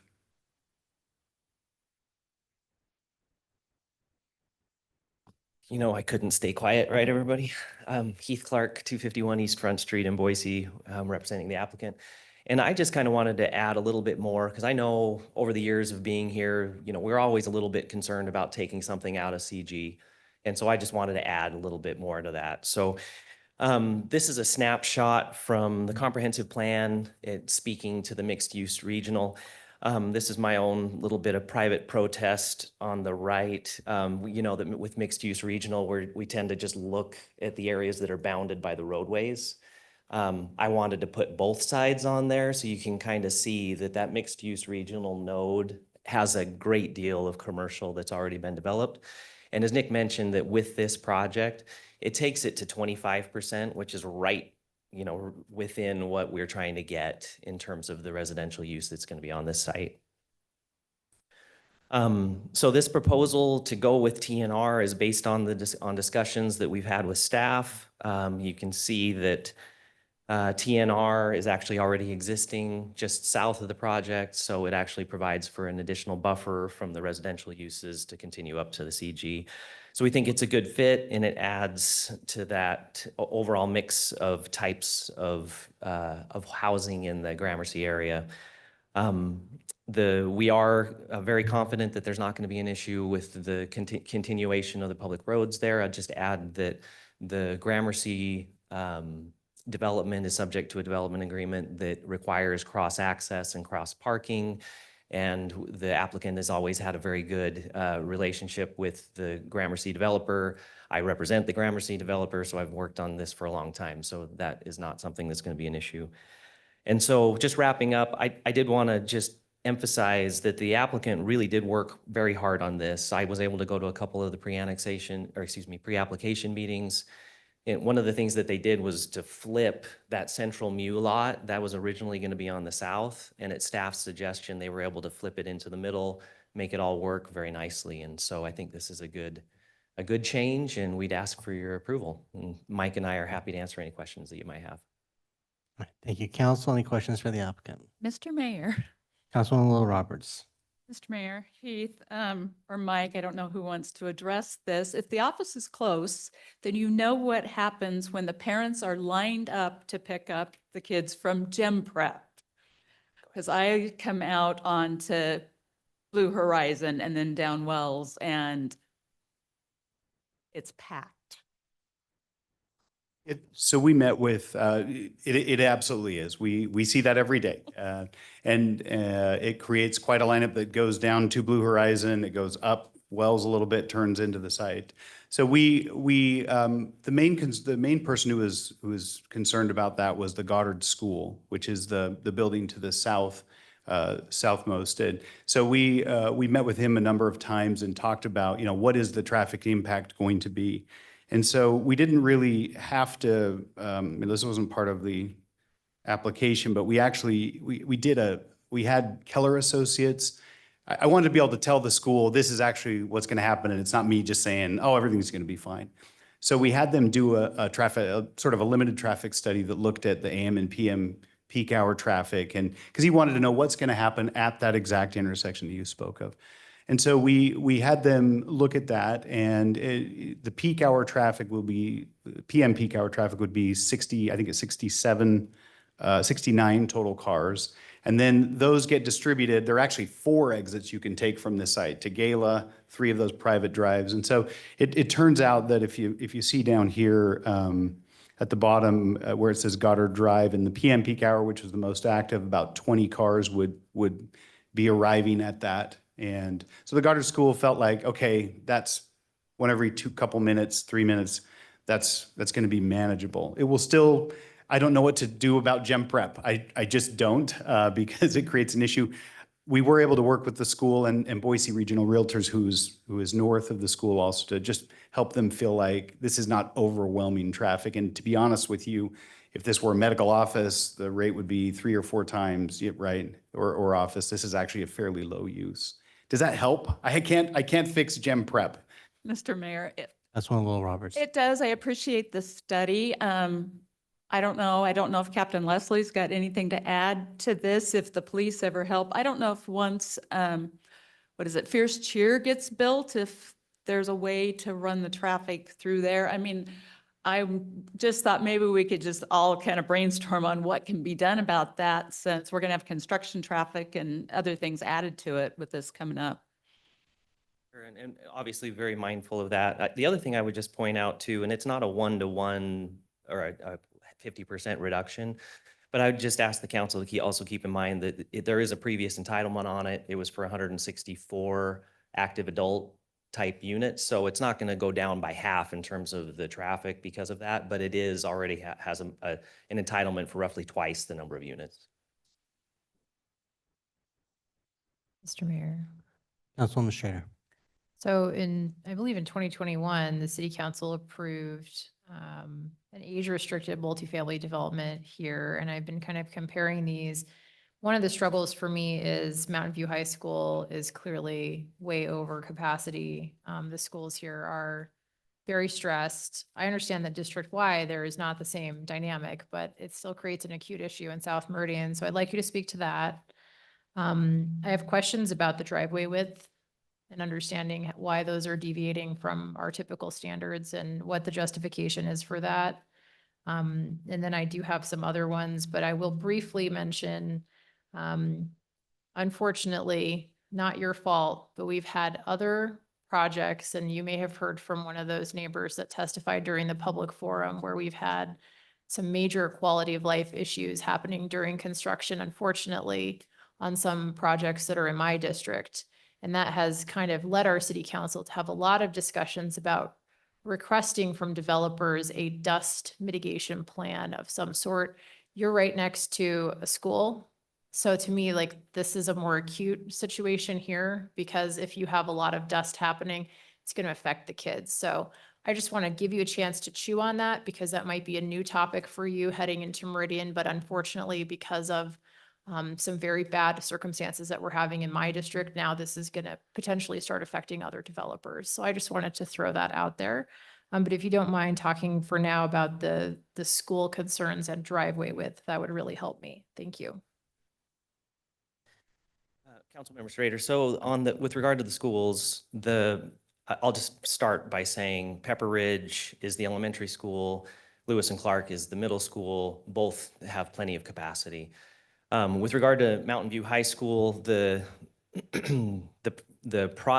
city's anticipated generation of students is, I think it was 19 across all age group, across elementary, middle and high school. So we're talking about a relatively minor impact over the course of the build out, which was probably 5 to 7 years, something like that. Yeah. And then that goes along with what we've discussed in a number of other hearings that we've had, where overall the enrollment in West Ada has overall over the last couple of years reduced. And then as we look at the difference between the number of first graders as compared to the number of high school students, it's a significant reduction between first grade and high school. So we anticipate that, I don't know this because West Ada, as you know, is a little bit quiet on terms of what their specific plans are. But as we all know, they look at busing, they look at redistricting, they look at portables before they build. And we anticipate that that's part of that dynamic. But again, this is as these projects go, we're talking about maybe 10 high school students over the course of a 5 to 7 year build out. So we think it's manageable. And I'll let Mike take the driveway. Yeah, when we were working with staff, one of the things you may see if there's an alley load is it's a sea of concrete. If you don't have some way to sort of break it up. And so it was a staff suggestion to create some sort of physical barrier, a planter strip, a rock, something along those lines to create some variation or it kind of denotes where one begins and one stops and breaks it up a little bit. And so they're the same, that's the origin of that. And, we would be very concerned if we felt like that, made it so you couldn't park a truck there because there are going to be trucks there, right, from a saleability, being able to sell it. But we feel like it'll be a feature that will help break up those long islands of concrete that you get on the alley load. So, Mr. Mayor. Councilwoman Schrader. Just from a practical perspective, I don't know if you have a picture somewhere, but how many vehicles can you fit in the driveway? And then if there's a garage in the garage, I just because a lot of people use their garages now, unfortunately, for storage. It's human behavior. We can't stop it. I just want to make sure we're not going to have a huge parking issue because, and I'll just say, like, I hate private streets. I've hated them for a long time and my feelings about them have not changed. So help walk me through that, please. yeah, in terms of, you're totally right. We know what happens in garages. That's for sure something that happens. We have space, there are, if you want to go to developments that are going to be very similar in Meridian, you can go to Pine 43, some others, and the garages, we've been in them, we've measured them. They're the same. They're very typical for the townhome product. If you've got two F-350s, it's going to be a little tight. It really will. But I feel like we are similar to other products that seem to be functioning. There is room for two cars, in the garage. And again, one of the reasons we work to try and incorporate 40-something of the off-street parking was to help with some of that congestion that will happen. And so I think what we're doing is really what's seen in the valley. I don't think it's too different, and it should fit 3 to 4 vehicles pretty comfortably. There will be people that will use their garage for something else, and if there's if someone's abusing that, it'll be a neighborhood issue that'll have to be handled through the HOA. Does that help? Mr. Mayor, Councilwoman Schrader. I guess how many vehicles do you think you can fit in each garage and in each driveway? Two in the garages, for sure. No, really, you can fit 4. The depth is about 20. I don't have my plans in front of me, but over 20 feet from the garage. The garage is, you can fit 2 cars in there.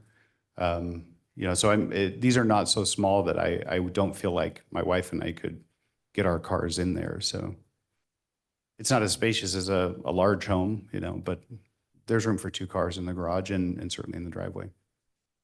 2 in the driveway, 2 in the garage. Mr. Mayor. Councilman Cavanagh. Mike, I think you kind of touched at least on the impact of the schools, but the decision to move from an age-restricted product to something for everybody. And the reason why I ask is, you know, I supported this when it came before us the first time, simply because of the age-restricted element, due to not only to the impact on our schools, but the impact onto Overland. And no matter how you cut it, your residents, when they need to get where they need to go, are likely going to have to use Overland. And so those are 2 big barriers for me to overcome. And I'm just trying to understand kind of the rationale behind moving away from that. Yeah, there's no one in the room who's more disappointed that that didn't happen than us. We spent 2 years and a lot of capital in that project. What happened is during that time, the amount of inflation that happened over almost a 12-month period, costs went almost up 40 to 50% during the development. And even between the time we permitted it, you know, we started permitting and went out to bid. So it's both that, and then I think Idaho has found more resistance to senior living that is apartments. The Bree at the Village, which is not too far away, beautiful property, well done by Brighton, struggled for a long time. And I think it's just now filling up. It began in 2020, which was a tough time to sell a senior housing property. So the market demand was not there for it. The costs went a lot higher than anyone anticipated, including our contractor. So we put a lot of heart and soul into that, and I'd love to see that project there. But yeah, it just wasn't a feasible project. Mr. Mayor, just maybe. Councilman Cavanagh.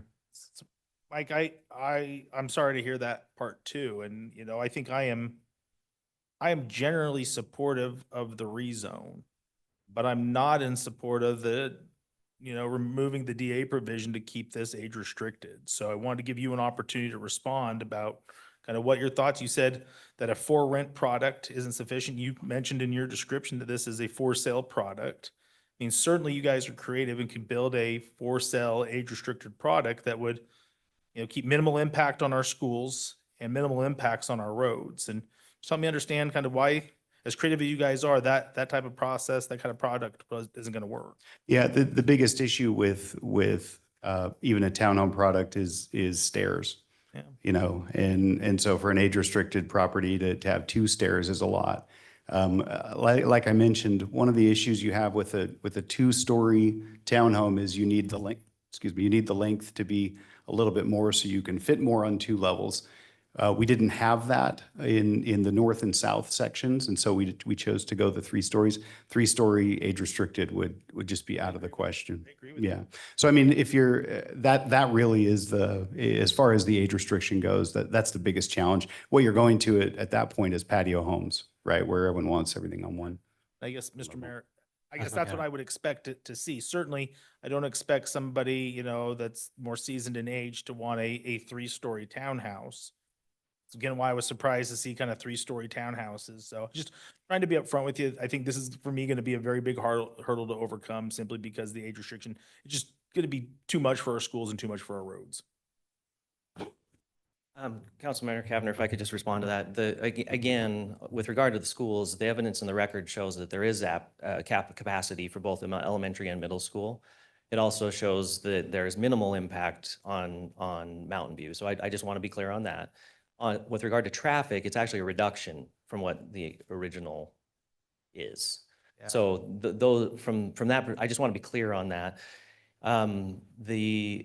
There's a couple of other elements, I think, that go to, I think, what some of the suggestions that you're making. One is that, again, this is mixed use regional. In TNR, we're talking 6 to 40 in terms of density. So if we went to a patio home type project, we wouldn't be consistent with the comprehensive plan any longer. And then I think just the other issue of requiring an age restriction raises a number of other potential legal questions when it comes to. Mr. Mayor, if I'm going to interrupt you though, you guys asked for that. No, I understand. So I we understand. agreed to what you're asking, and now you're asking to change things. So I'm going to stop you right there with any implications. Okay, that's not appropriate. You guys asked for this and we granted it. And now you're asking for a change, correct? We are asking for a change, yes. Thank you. Okay, thanks. Mr. Mayor? Councilman Taylor. Just curious a little bit more about the for sale product. In looking at the schematics here, are we talking for sale for the sixplex unit, like you're selling the entire unit? Or are you talking about individual townhomes, even though they're going to be, looks like established in separate building types? Yeah, individual, though, it'll be platted as individual for sale to individuals, and that's the way we're looking at it, in terms of working with realtors, et cetera, to get the right market value, et cetera. It happens, sometimes it'll happen that someone may come and say, oh, I want to buy this sixplex. That's not out of the question, but that's not the intent and the way it'll be platted. Mr. Mayor, quick follow-up, just to kind of clarify, so will all of the buildings be sixplexes, or is there going to be fourplex, sixplex, three? Like, just give me a sense of that. Yeah, 5, 6, 7, and 8.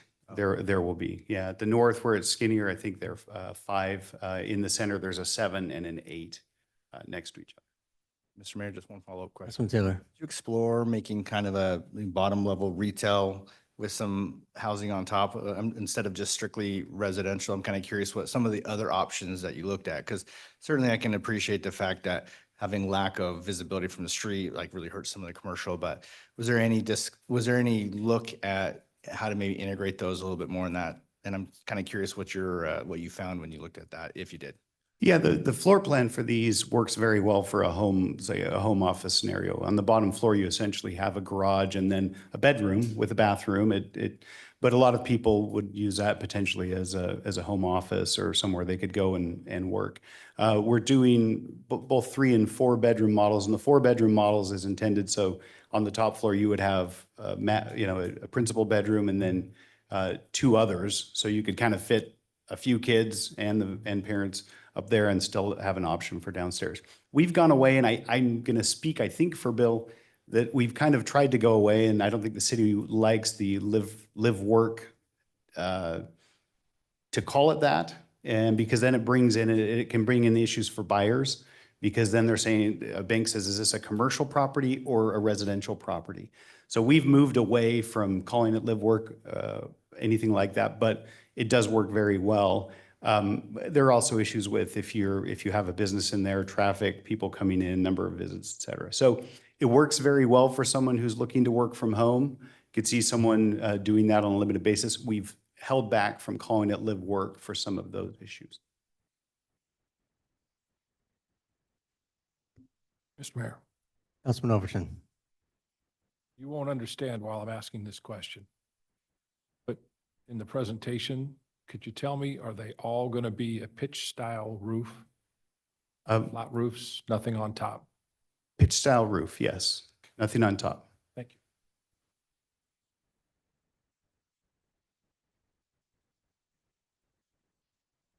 Council, any additional questions for the applicant at this time? Okay, thank you very much. Thank you. Mr. Clerk, anyone certified testimony on this item? Mr. Mayor, there are none. Okay, is there anybody present who would like to provide testimony on this item?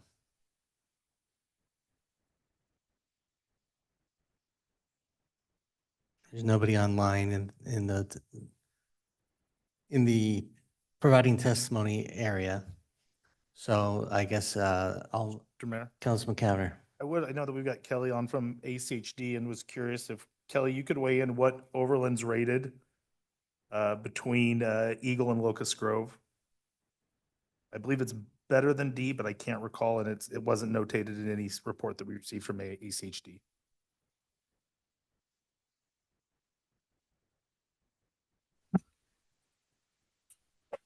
Mr. Mayor, city councilors, give me just a moment to look that up. I should be able to find that pretty quickly. Give me just a moment and I'll chime back in and I'll raise my hand.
Mr. Mayor, Councilman Strader.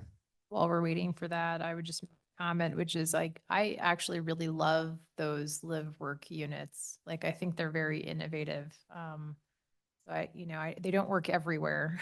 So I don't know if using them with a development that has private streets is a great idea, for example. I'm not sure that combination works super well, but I don't know where you've heard that we don't like those. I wouldn't say that's the case, at least in my experience. I think those are pretty innovative and kind of a nice way to try to address getting additional commercial out of this type of an area. So I'm just gonna throw that out there. Mr. Mayor, Councilman Cavanagh. is looking, the applicant has, I know that the student generation that we provided is from this summer, which I would assume is the 24-25 enrollment. I know West Ada has reported an increase in enrollment in 25-26 as opposed to 24. We don't expect you to have updated data, but if they have provided that to you and it's somehow different or more favorable than what we were provided for a 24-25, I'd be open to reviewing that information.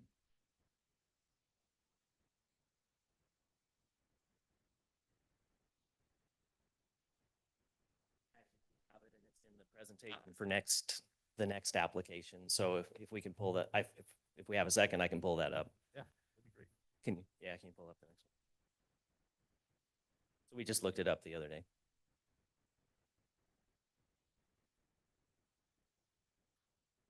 And for fear of stepping or putting my foot in my mouth again on the conversation we had earlier, one of the differences here is this is for sale product, and it's more of a question of enforcement on our part later on for people who are going to own those privately, rather than having a multifamily project that we control in its entirety. That was the point I was trying to make, not to create an issue there.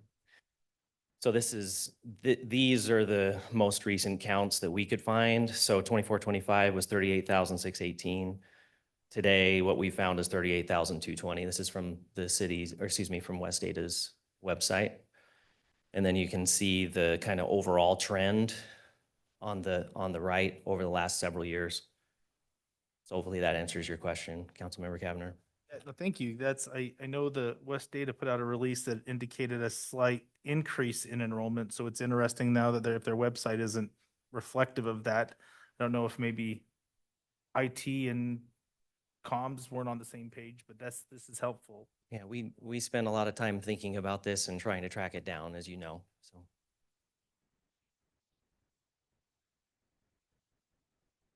Mr. Mayor, Councilman Overton. just a point in the same conversation, Councilman Cavanagh, but West Ada just reported their fourth straight loss in enrollment 4 years in a row this last week.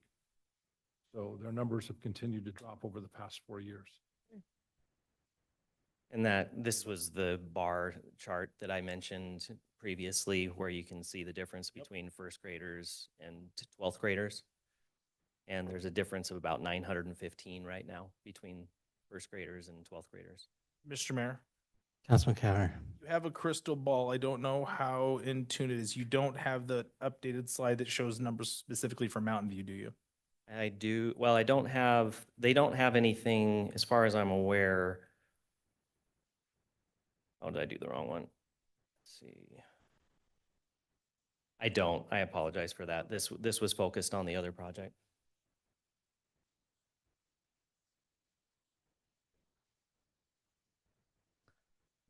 Kelly, were you able to find information?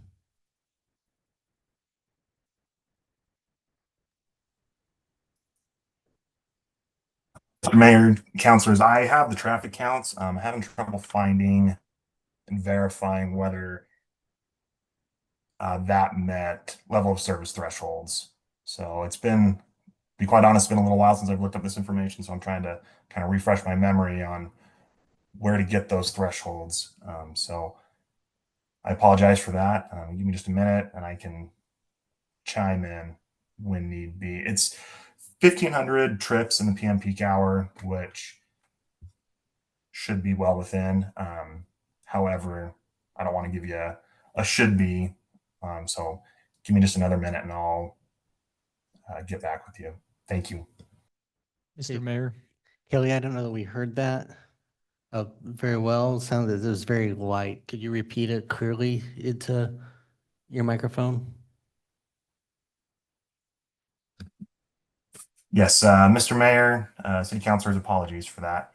I have found the traffic counts. I'm having trouble locating the thresholds for the level of services. It has been, quite frankly, a long time since I've looked at these. So I need to refresh my memory as far as what those thresholds are.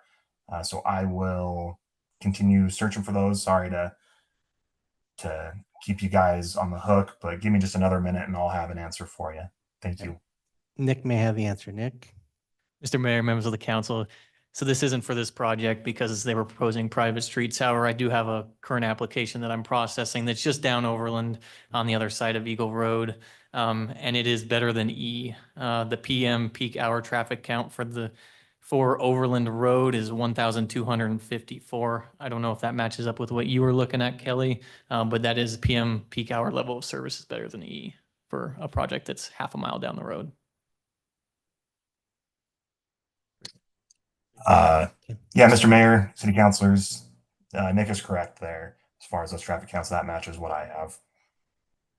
Okay. Thank you very much, Kelly. So we haven't officially called you back up, but I guess we're calling the applicant back up for any final comments so we can at least have that officially on the record and then continue the conversation. I'm happy to answer any other questions or look for reinforcements. Mr. Mayor, Councilwoman Schrader. just because I'm curious, and this has been a big topic, I would be curious about your dust control plan, what that would look like during construction, again, because you're right next to a school. Yeah, those, great point. We fight this on every project, and most everyone's probably been impacted by it with all the growth in the community. It's something that we would work with the highway district, and we don't have that developed today, right? We're not there yet. With the approvals, then we'll finalize our construction plans, and we have a contractor on board, but understanding the importance to the council, we'd be happy to work with staff. You know, if there was a condition to work with staff to have someone review a dust mitigation plan, that's good. But it's just not something we would have developed at this stage of the project. Mr. Mayor, Councilwoman Schrader. I kind of just want to preview for you, maybe workshop a bit what I would have in mind. And I'm not sure that dust is really what this project is about for me, but I think it would be a requirement in our development agreement and the findings that you would submit a dust control plan to our staff for approval. And then you would need to adhere to that plan, so it would be enforceable by us. So if you weren't following the approved plan, you might end up with like a stop work order or something like that. I don't have any concerns with that. Again, we are on the site, and so we are gonna, and Greg Johnson, Taylor Merrill, the folks who own Gramercy are in the building next to us. We know them well, and so I think everyone will be very interested in doing that. I have no concern with a condition like that. Mr. Mayor. Councilwoman Schrader. Yeah, and I mean, it would just be helpful, I think, to know, like, would that include, using a water truck? Some- Frequencies and those sorts of things. Right. Sure. Yeah. Yeah, absolutely. It's a typical, And like a safety again, plan, sure. I actually never wanted to have to regulate this. And I think still we're really struggling with that, and our council, I don't think, has even arrived at a conclusion about what we're doing on it, but it has been a major issue, unfortunately. And that's kind of how this works sometimes, is the problem projects, unfortunately, when they're unresolved for a long period of time, end up driving where we have to go, which is unfortunate, Yeah, not a good use of your time, but Yeah. totally understand. but unfortunately necessary. Thank you. Sure. So I just want to say, from my perspective, next, I don't know how much Councilman Cavanagh spends his time over there. I know Councilman Will Roberts spends that, but I spend a fair amount of time in this area. My favorite restaurant is in this area. I got good friends that own buildings in this area and spend time sometimes just hanging out with them in this location. So I feel like I see a lot of it, got kids to go to Mountain View. I come up, I see the impacts, a lot of that. But ultimately, I think this is the right move in this direction. And I get that from talking to the businesses in that area. If you go back to Gramercy way predates, I think me even working for the city when the overall approvals for that project existed. But talking to the businesses with the shared parking, it was clear that this was intended to be an area where people get out of their cars and walk. And frankly, there's not that many places like Gramercy that have the integration of multiple types of commercial all right there in one area. And, it's important that we have the residential components to do that. Gramercy Park, the restaurant, they've been waiting for years for the apartments on the other side of Overland to open. Some days I think that they were praying that was, how they were going to stay afloat was getting more residential units around them to have that walking capacity. Because frankly, the parking is some of the biggest challenges they face because of the school, or because of others that tried to close off their parking to them. And we had to go through an effort to make sure people understood Gramercy was designed to be different. Gramercy was designed to be a place where people would come and live and walk to access commercial services through that area. And when I look at that area, it's kind of funny. I actually think this is the least busy part of the entire project. Definitely going to Mountain View is, you got cars lined both sides of the street, accessing all those office buildings in that area. Up by the school at 2 times during the day is definitely a different level of congestion. But then really you go out through the rest of the project, it's people cutting through to trying to cut off Overland to get over to Eagle Road to avoid the corner. It's not even really, traffic generated within the project that is creating some of the traffic congestion. And I say congestion loosely. When I leave from Empire Title Building area, I go that direction to get out to Eagle, or I go the other direction. Just depends on if I want to avoid Mountain View or do I want to avoid Eagle Road. It's not because I want to avoid Overland. Frankly, getting out on Overland at that light can sometimes take forever. So that's what I'm avoiding more than I'm avoiding anything else. But I just think that I understand the challenges that have happened with the past project that I think everyone really loved the look and feel. It was going to be a first internally parked. You weren't going to have this large parking lot in the middle or around like we do most of our other things. And that's what I think that really attracted people to this project, but we get it. I think everyone understands that sometimes things don't pencil, but ultimately I think the reduction in units and as well as the overall use in that area, this is a positive outcome in the situation. And I don't know that commercial would ever make sense here. Office, maybe, but having the beds and the heads, I think has a greater value and impact to our restaurants in that area and some of our other service providers. So just want to say that. Mayor? Councilwoman Schrader. I am pretty concerned about the point that Councilwoman Little Roberts brought up, which is the basically construction traffic management near Gem Prep. Have you all thought about whether there's some kind of a plan you could put in place to help mitigate that? Maybe what times people are leaving the site? It sounds like it is a pretty acute concern. Yeah, I think that makes sense. It does, for the pickup times, you really just have one fewer lane of traffic because you've got people parked as they're, snaking up to get to the school. I don't think it's, I haven't seen a lot of danger, but it definitely makes you feel when you're driving there, you feel like it's tight. I feel like, we've been meeting with Rick Antle from the school, with Cameron from Boise Regional Realtors. We know the owners, Taylor Merrill and Greg Johnson, well, we're in that area. So I think that makes a lot of sense. We want to make that work for everyone. And if not, we'll be, hearing about it. So we're happy to meet with them and try and see what we could do.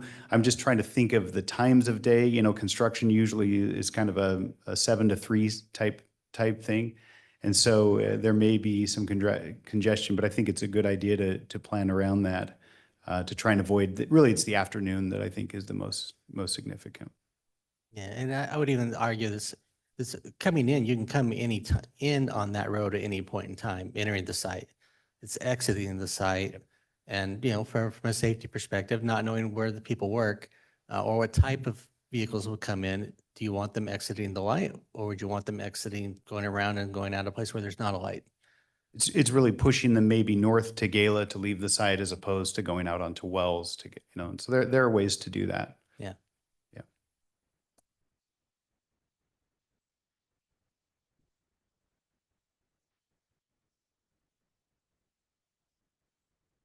Council, any additional questions, comments, thoughts? Mr. Mayor, Councilman Overton. there's no more public testimony. I move we close the public hearing. Have a motion a second to close the public hearing. All those in favor signify by saying aye. Aye. Opposed, nay. The ayes have it. The public hearing is closed. Mr. Mayor. Councilman Overton. Start off with some comments. I take seriously, you know, the comments that my fellow council member has, lives right there and has to deal with it, because I'm probably at least once a week, one of the problem cars. Because I, as a grandparent, pick up two of my grandkids from Gem Prep once a week. So I'm quite familiar with the backup and how all that works. And I usually go all the way down and get out at Millennium to avoid Wells. And the one thing about this project that I like is the fact that you can go all the way down to Millennium, Gala, Wells, Blue Horizon. You have multiple ways to get out onto Overland Road or out onto Eagle Road. And I think you can't say that about a lot of areas in the city. They're already built, they're already there once they open. You're positioned next to not only a city park, but you've got a high school that's got, it's like having a second city park. It's got tennis courts and other amenities that people can use. It's really close. There's, as the Mayor mentioned, there's quite a few restaurants within walking distance to that as well. I didn't want to, you know, jump up and down and say I'm a huge fan of the math. Going from 164 to 82 really makes me happy. I think you're going to have a lot less of an impact in that area with the 84 units, even though you may end up with a larger family versus seniors. I don't think you're going to have an impact that we would notice in the school district. As I said, they just came out last week and said that for 4 years in a row, their enrollment numbers are dropping. There are schools that are overcrowded in the district. They know that, but there's more schools in the district right now that are very low and have plenty of room for capacity. And West State is trying to work on what that solution's going to be. That means them having to do some district boundary changes. That's not our issue, but they don't stand here and tell us not to build something because they know they have the capacity in their schools. It's just which schools have capacity. I'm in favor of this project. I like everything I've seen so far. I like the quality. I like the look. I think it's a good fit for that spot. You're coming in as an infill project, almost one of the last infill projects in that area. And I think it's going to be a good fit and a good balance for that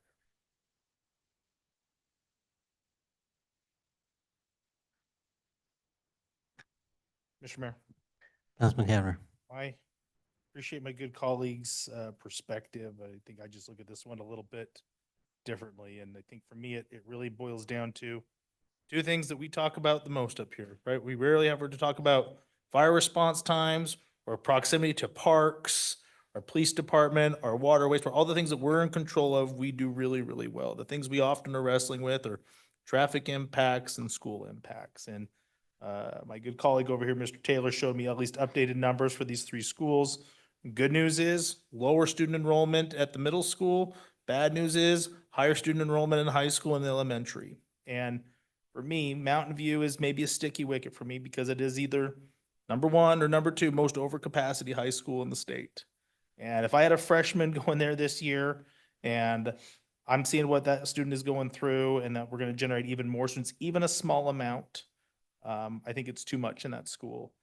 I know there's plans at one point to improve Overland, but those of us that drive Overland at 5 o'clock or 9 a.m. know it doesn't feel like better than E. It feels like another letter.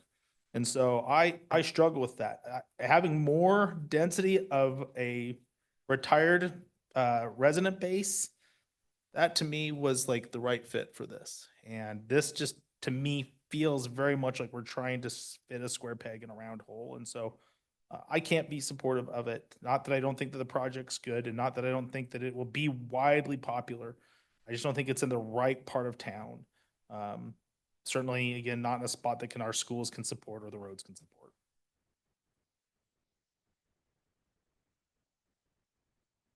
Mr. Mayor.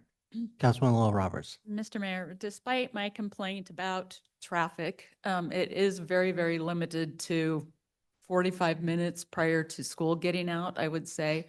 So I think it can be mitigated regarding what time construction traffic and things like that leave. But as far as the project overall, I feel like it is a good fit. We are seeing some declining numbers in kids coming up as far as schools go. And it just seems to really fit with the neighborhood and the feel and what Gramercy was designed for. So I will be supporting it. Mr. Mayor, Councilman Taylor. just a couple quick comments. Probably my biggest disappointment will be Fat Guy's Deli might get a little crowded. It's one of my favorite restaurants. Ever since the first time I showed up and they gave me a free sandwich, I became a lifelong fan, and it's really good. Have I got a sandwich for you? Well, you can take me and buy me lunch. I'll get 2 free lunches there. I think it's a really good project. I share the disappointment in the sort of the deed restricted component. We've had a couple applications where they've come in, before the city where they've asked to change that because of economics have changed. I think that's really unfortunate because I see that as a growing demographic. But I think a point was made tonight by the applicant about maybe those type of senior housing is just not what people in Idaho want. And so I think we have a responsibility as a city to ensure that, again, we're not the ones building these projects. We rely on our good partners in the private sector who have to sell these things and make some money to make these things work. So I think we have to provide some latitude in what makes some sense. I do like the project. I think it makes sense in this part of town. I'll make the comment, I think, with respect to the school enrollment. Good council president has been nothing but super consistent about his concerns about Mountain View. But when you look at the year over year enrollment trends, if you look at first grade this year, we're, West District or West Ada, it looks like it's close to 1,000 students less than 12th grade. And those numbers start tacking down considerably once you hit 8th grade and continue downward. So long-term trend, I don't know, but I'm comfortable with the idea that West Ada can navigate this. Again, Mountain View is the most difficult school I think we have in the entire community to kind of manage. So I certainly am sympathetic to that and understand it, but I do have a level of comfort with the school district's ability to manage that. So I support this project tonight. Mr. Mayor. Councilman Schrader. Things I like, things I don't like. I really did feel that the age restriction was the crux of the original approval in 2021. And that's important to me. I think in this case, because it's already been annexed into the city, it's a little bit of a different question for me around the, just thinking through kind of the bar for it here. I think if it had not been for the dramatic reduction in density, it would have been a complete non-starter for me. But seeing that does help me. I think for me, if we can have the applicant submit a dust control plan to our staff to approve, that would help get me more comfortable just because of the location next to a school. West Ada, this just continues to be a struggle. And I think it's hard because we're looking at an overall declining enrollment, it seems like, but we have these really acute areas. Like this is a really acute area. It's completely swamped with kids in Mountain View. I do buy into the argument that in a 5 to 7 year build out, 10 additional students likely at the high school is a manageable number. Like that resonates with me. So I think I can support the project, but I would like to see a dust control plan. That's where I'm at with this one. And I would also say, I would not encourage you like away from like live work units and stuff like that. That's creative. I wouldn't give up on those ideas in Meridian, I think, where they make sense. I think because of the private streets here, it would not make sense. So I wouldn't advocate for that in this particular instance. Mr. Mayor, Councilman Litwak. Woman Strader hit the point that I was going to stress as well. I think in the build out, 10, 15 more high school students is manageable. What's even more manageable in my mind is that it's within walking distance of the high school. So you're not going to have the traffic, you're not going to have the parking issues. So I just like the location of this for a lot of the things that the mayor talked about. It is a walkable community. Gordon Harris Park is a gem and kind of a hidden gem, so we won't advertise that, but what a great amenity for these 80 families that would be living in this community. So I can be supportive of this as well, and supportive of Councilwoman Strader's request that we have a focus on dust mitigation plan being submitted. And I think that's important because of the proximity to the school as well. Mr. Mayor, Councilman Cavanagh. real quick before I see where this is going, and I saw maybe Councilmember Overton reach for his mic to make a motion, which is just maybe some encouragement. We certainly asked the applicant for some information tonight. Maybe they weren't prepared for around dust mitigation. I know that is part of this council's effort to level up. So I would encourage, when a motion is made, that we should be including in that motion those dust mitigation elements as to be included as part of the DA. I think that we should be supporting our staff to make more clear motions so they're not having to infer or interpret what we're intending. Let's be very direct with them so that they have some clarity on that. So that'd just be my only request. Mr. Mayor, Councilman Overton. somebody decided to steal my thunder.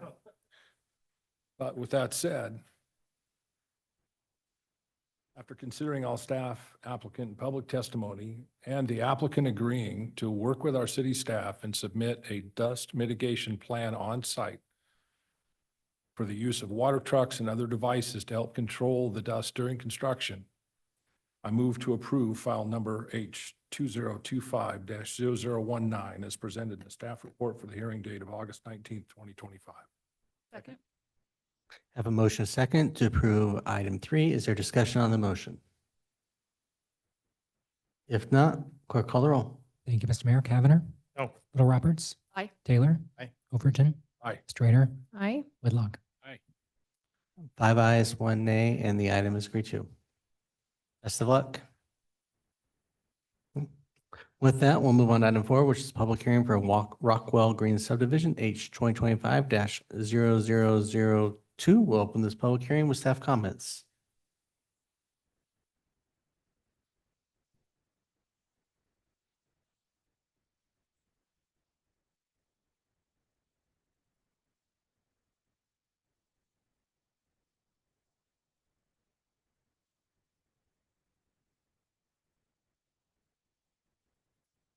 All right, Mayor, members of the council, the next item on the agenda is the annexation preliminary plat and alternative compliance for Rockwell Green subdivision.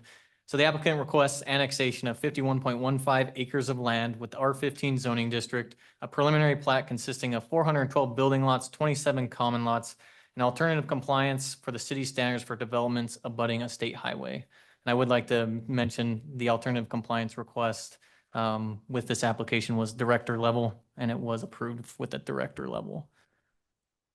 As shown on the screen, oh no, I apologize.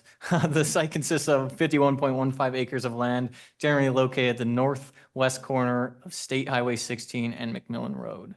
As shown on the screen, the existing zoning is RUT in Ada County, and the flume designation is medium density residential. There's the annexation exhibit.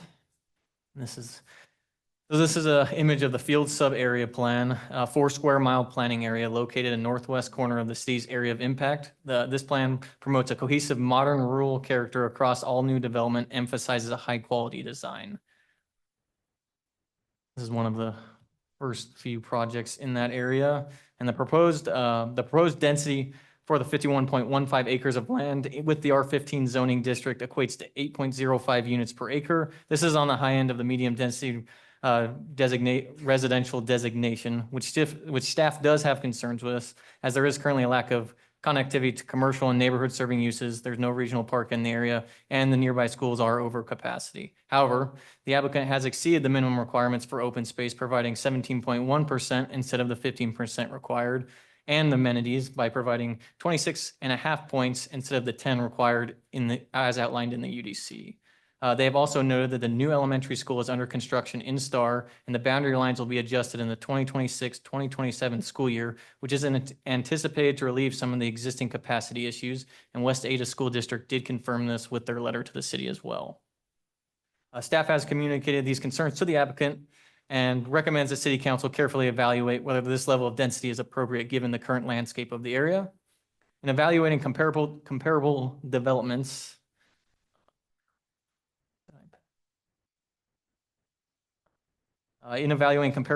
comparable developments along State Highway 16, the Gander Creek subdivision approved in 2019 and the Chikara Ridge subdivision approved in 2020 had gross densities of 3.42 and 4.0 units per acre respectively. Additionally, the average density within a 1 mile radius of the proposed site is approximately 5.83 units per acre. The proposed subdivision borders the future alignment of State Highway 16, which is considered a hazard in the comprehensive plan's existing conditions document due to such factors as high vehicle speeds, accident frequency, and impacts to air quality. These elements are critical in assessing the suitability of the proposed subdivision, and staff is particularly concerned about air quality given the proposed subdivision's density at the upper end of the medium density residential flume designation. This would expose a larger number of residents to the recognized hazard compared to a lower density development. Similar developments on the west side of State Highway 16, as mentioned before, Gander Creek and Chikara Ridge were approved at 3.42 and 4.0 units per acre on the lower end of the medium density residential flume designation.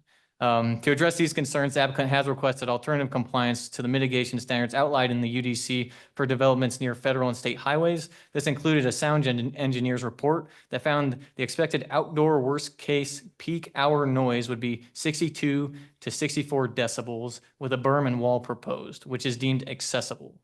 I apologize. There it is. The sound engineer concludes that traffic noise levels are expected to be less than the 65 dBA day-night average sound level. The berm and barrier are required to help mitigate the noise, and the residential buildings along the first row nearest the highway should have additional consideration for the floors above the ground floor, as the 6-foot wall and the 6-foot berm may not adequately block the line of sight from State Highway 16 for these spaces.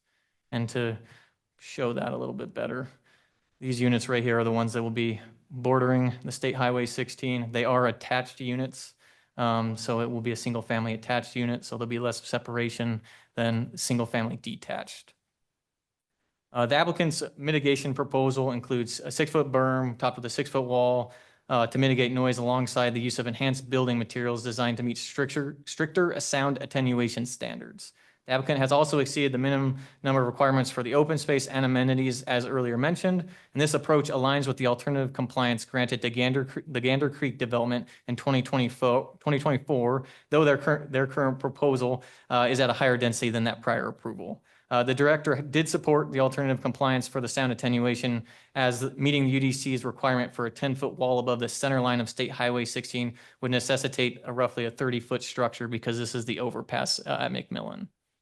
In addition to this, the applicant has worked with city staff to propose thicker vegetation coverage along State Highway 16 in the form of 1 tree for every building lot and 1 tree every 20 feet in the open space instead of the 1 tree every 35 feet as required by code. And roughly the building lots are 28 feet wide along the state highway. So you're going to be having 1 tree about 1 per 28 feet instead of the 1 per 35. So you have about a 20% increase in vegetation coverage for trees. In addition to this, the applicant has agreed to 80% vegetation coverage along State Highway 16 instead of the 70% required by the UDC, excluding the 12-foot irrigation road that will actually run parallel directly adjacent to State Highway 16.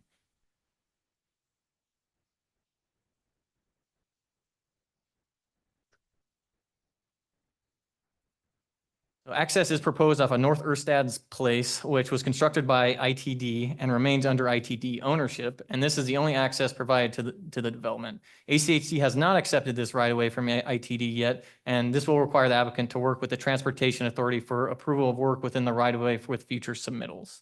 And this was addressed in the development agreement for that. This collector road is shared between the proposed subdivision and the future Coal Valley Christian School, which will be, get a better image for you guys. Just right here. It was approved. We just cannot sewer it at this time. So they are waiting for sewer services. The northernmost access point is not supported by staff in this case, due to it being designated as a collector roadway, and it requires limiting access points to a collector and arterial roads, the UDC does. A secondary emergency access was a concern from staff with the original proposal, as it did not meet MFD's standards. However, since the publication of the staff report, the applicant has coordinated with MFD and has come up with a proposal that will satisfy the requirements. This will be submitted with the first final plat. Additionally, staff would like to note that we have received a finalized report from ACHD since the P&Z hearing that did require some changes. The applicant has stated that the first homes would be occupied or planned to be occupied in 2027 with a projected build-out rate of 50 to 60 homes per year. Full build-out is anticipated to be between 2035 and 2037. In summary, staff finds the proposed preliminary plat and R15 zoning designation to be generally consistent with the future land use map and UDC. However, due to the development's density, its location next to a future state highway, and current service limitations in the area, staff recommends that City Council closely evaluate whether the proposal aligns with the broader goals and readiness of the surrounding area. Staff worked with the applicant since the publication of the staff report to modify some conditions. The Planning and Zoning Commission adopted these conditions, and that are these on the screen.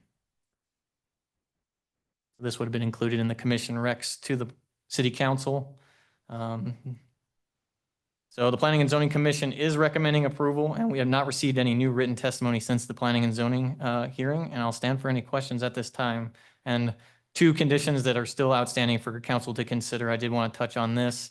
So providing a stub street alignment, I talked with the applicant prior to the hearing, and we are in agreement with that. And then the DA provision E.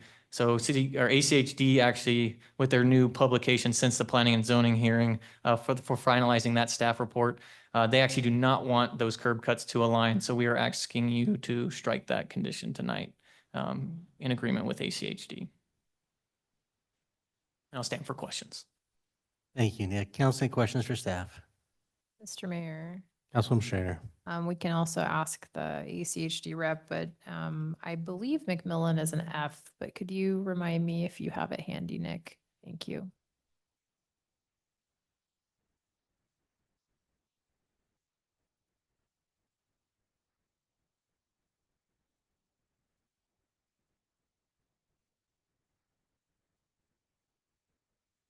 Mr. Mayor, Councilwoman Strader. So yes, McMillan Road currently PM peak hour traffic count is 386, which is better than E. McDermott Road is a peak hour is a 100 traffic count and better than D. So that is where we're currently lying with traffic counts. Thank you.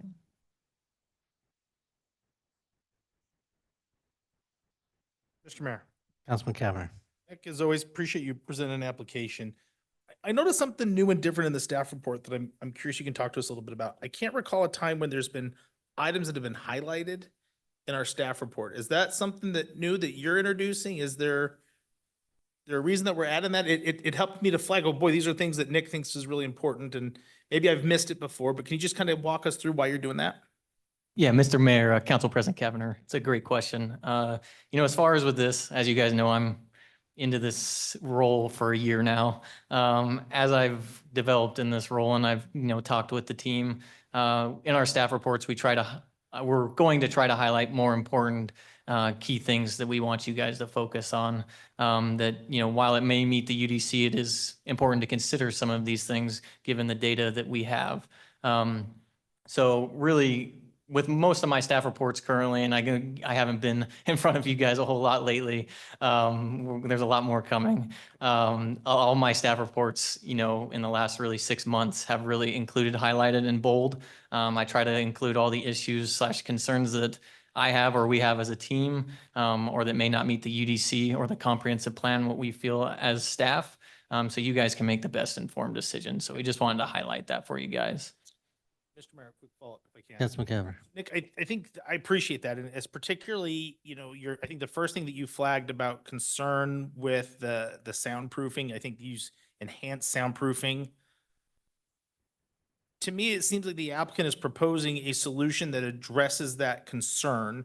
But I felt like that was proposed within the application, but because you highlighted it, that led me to believe that maybe you've got concerns beyond that. And I'm just trying to make sure that I'm reading what you're trying to tell us correctly, or if I'm just not following the bouncing balls appropriately. Mr. Mayor, Council President Cavanagh. No, good question. Well, with that, really, I highlighted that primarily. So yes, it's their proposal for alternative compliance for sound attenuation is consistent with what we have approved previously with the Gander Creek development. However, this development is at a higher density.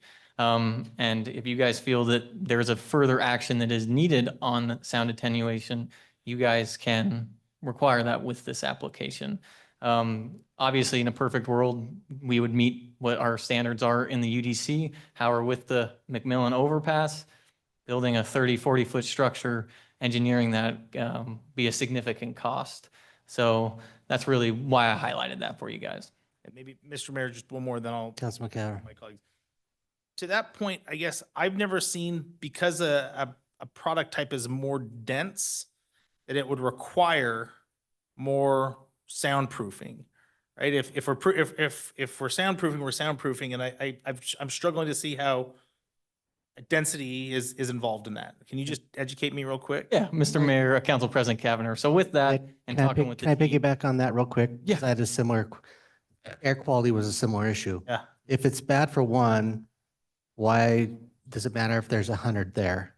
So just in context, why, I mean, we get it, there's more people that are impacted, but help us understand the difference between people impacted versus one person impacted. Mr. Mayor, Council President Cavanagh, good question. So with that, in talking with the team, primarily, so density, obviously correct. There's going to be more people that are impacted by it. Typically, and we have it designated as medium density residential on the comprehensive plan. So yes, R15 is allowed. If it's in the density range, it is allowed. However, in talking with the team, there was comparisons to the Gander Creek, which was medium density residential, which was significantly lower on the density chart, which means you typically have larger lots, which put you further away sometimes from the state highway. And that's really the idea behind it is it is a hazard in the comprehensive plan. It is called out as a hazard in the existing conditions report.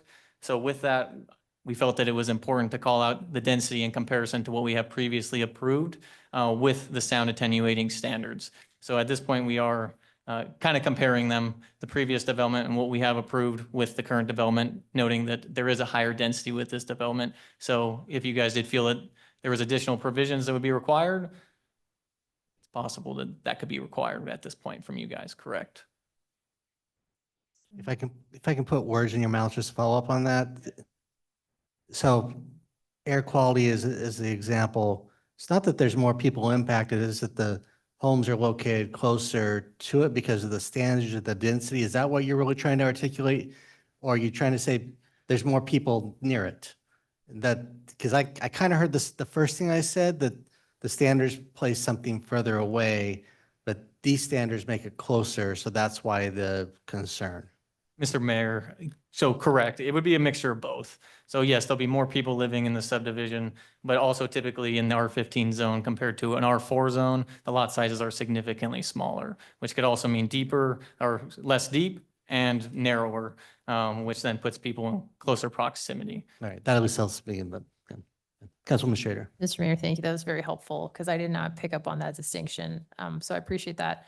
My question is on something that is kind of unrelated, but I think it does impact us quite a bit. So we were going back and forth with ACHD and ITD about the underpass on McMillan Road to actually go under Highway 16. And from what I recall about this, it is like 2 lanes and extremely narrow. I don't even know if we ended up getting pedestrian connections. Could you just, if you know, and maybe ACHD needs to do this if they're on, but Could you walk through where that ended up? Because I have like almost all of my concerns besides school stuff, which I know Heath will really dig into, is really like this whole area on McMillan Road. And I'm just concerned that this is going to be a major choke point. So I just wanted to understand, where did that end up? Mr. Mayor, Councilwoman Strader, no, great question. So yes, it's a 2-lane road currently. It does have a 10-foot multi-use pathway on the southern portion of McMillan. As far as, and we may want to check with Kelly, but in conversations with ACHD, that intersection of McMillan and McDermott has some complications, I should say, that do restrict certain lights from being put up. So signalizing that intersection and actually widening it at a future point is going to be it'll be tight. I don't know if there's enough right of way there for us to add a 3rd lane to actually have a 3rd turning point with that 10-foot multi-use pathway on the southern portion. I know that there is some complications here that could create a choke point, correct? Mr. Mayor. Councilman Sherry. Thank you. So I just want to preview that for Heath and team. At some point in your comments, if you could address that concern, I think that would be really helpful. Because what I recall is that the city advocated for this, but it was like we were kind of late to the party because they had already started all these plans in motion. And the best that we could squeeze into this, there was literally not a foot of space left, was one pathway on one side and then these 2 lanes. And we know already, because of the stupid canal, excuse my French, the canal, that it can never be widened from an economic perspective, like feasibly on McMillan. So this does need to be a big focus, I think, in the application. Thank you very much. Council, any additional questions for staff? Okay, would the applicant like to come forward?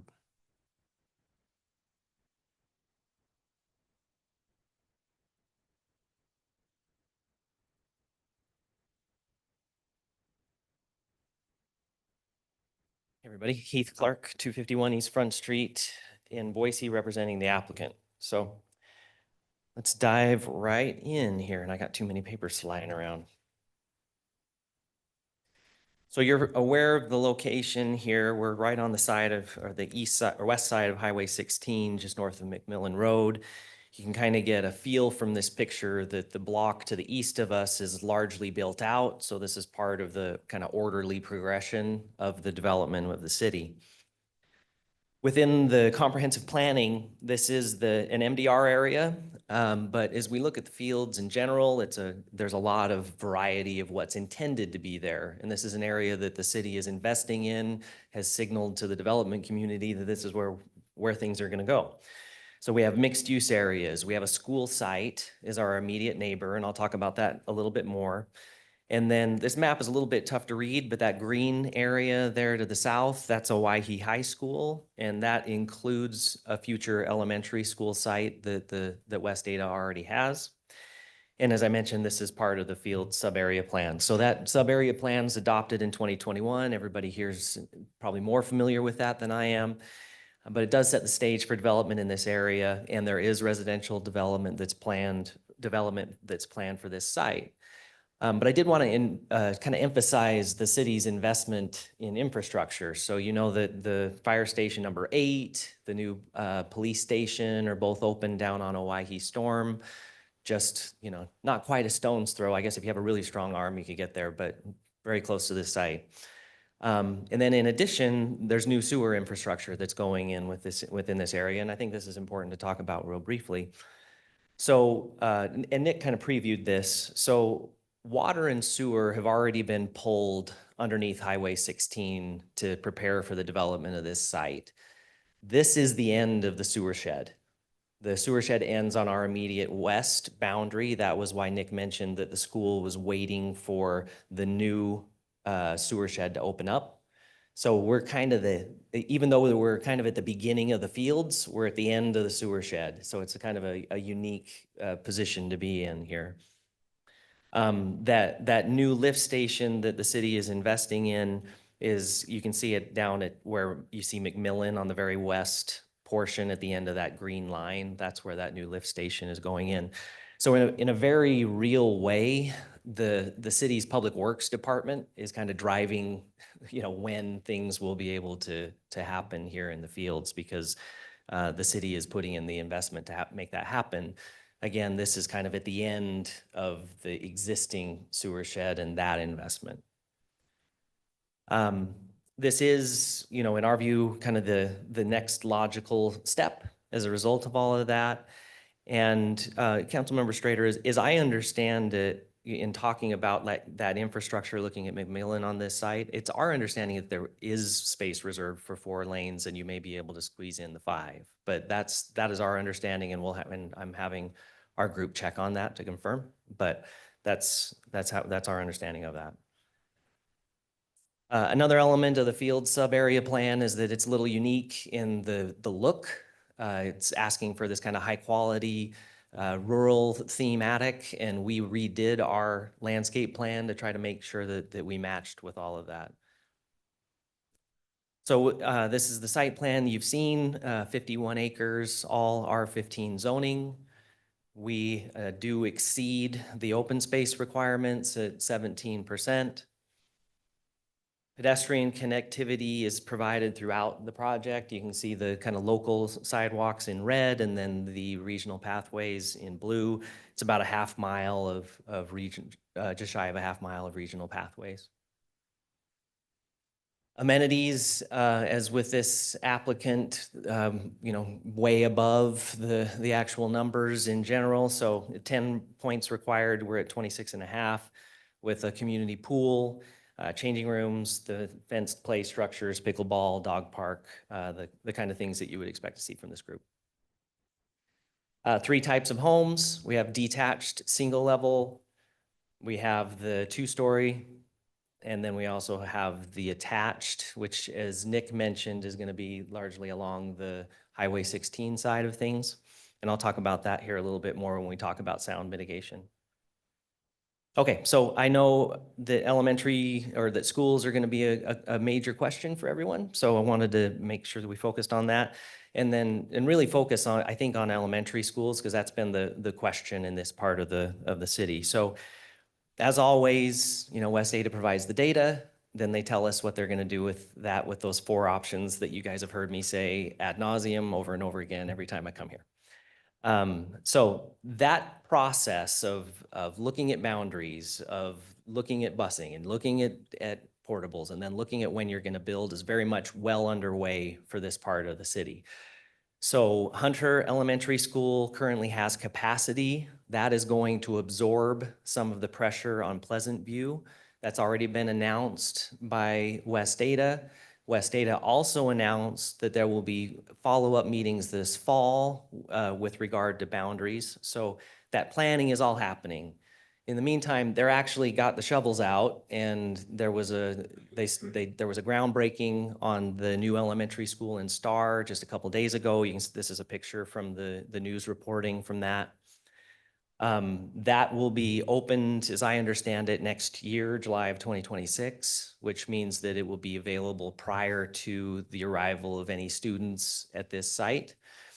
And then in addition, if in the future, we still need elementary school capacity, I've pointed to the new elementary school site that's attached to Owyhee High School that is part of that planning and would be available if West Ada so chose to build more schools. So we think that this is, sometimes it's harder to see what the answers are. This one seems pretty clear that West Ada has done the planning and they're prepared for this development in this area. Okay, so noise attenuation. And again, the question here, as we understand it, is and as Nick mentioned, the code is, if you applied it as it's currently written, we'd have a 35-foot wall on the side of our project. So that doesn't make sense, right? So question is alternative compliance. We've tried to go above and beyond on all of this to make all of this work. You can see in this picture, and this might actually help Councilmember Strader in just kind of seeing how big that area is under the underpass there, the overpass there from McMillan. Highway 16 doesn't, oh, you got another one? Okay. Yeah. We have a zoomed in digital picture of of that underpass that we can pass around here in just a second if you like.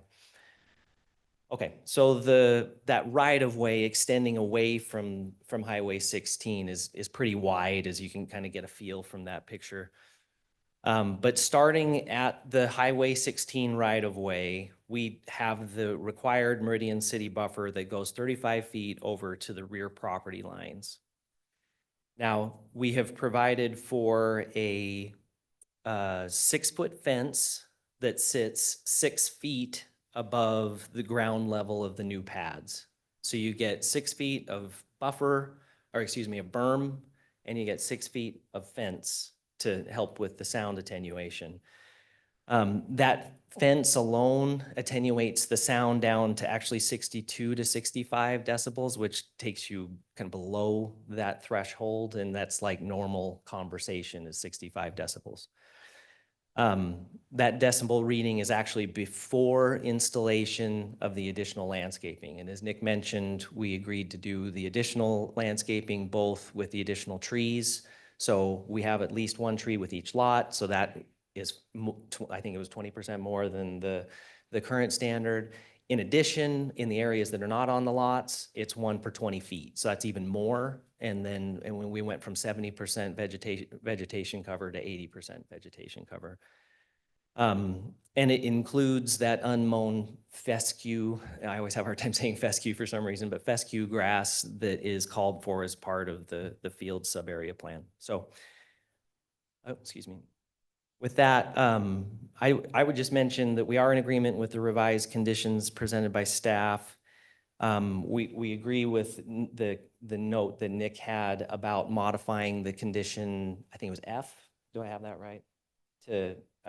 He'll confirm that for me. I unfortunately didn't take the note, to make sure that the conditions are consistent with the ACHD report.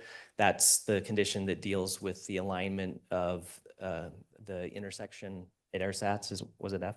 E. But otherwise, we are in agreement. But I just wanted to emphasize as well that, you know, we do think that the city is invested in the field sub-area plan. We respect and acknowledge that. I know the whole development community's been watching that investment. We think we've provided an application that's consistent with the field sub-area plan and takes advantage of the infrastructure that's available now. And again, we're in agreement with the conditions. We would be happy to add a dust control condition, Councilmember Strader. And we'd also just been talking that may be a good topic to bring some industry professionals together to come talk to city and city staff and talk about best practices and try to come up with something that makes sense for everybody. So we're not really doing it on an ad hoc basis. So we're happy to help work on all of that. So with that, I'm happy to answer any questions. Thank you. Council questions? Mr. Mayor. Councilwoman Strader. Okay, so I think a lot of my questions are going to be transportation related for right now.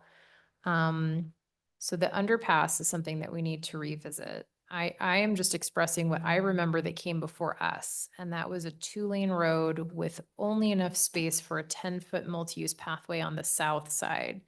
So I'd like you to just keep that in mind. Could you walk me through your pedestrian connection? Because you were saying you had a pedestrian connection to McMillan. So if we could start there. Oh, yeah, there's a couple of things that I could mention about that, Council. So, as you can see, these are the blue is the regional pathways. One thing I would point out, and let's see if the mouse will keep up with me here. I've got another slide that shows this as well, is that as Nick mentioned, one of the conversations that we had with fire was to confirm the location of the emergency access. And I'll just show you that. So that this was something that we showed at P&Z. This is the location of the emergency access. And ultimately, based on the conversations with ACHD,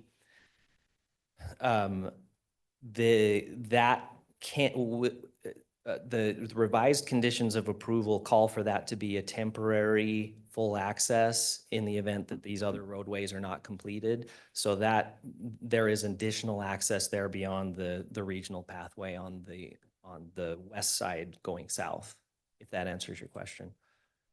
Mr. Mayor, Councilman Schrader.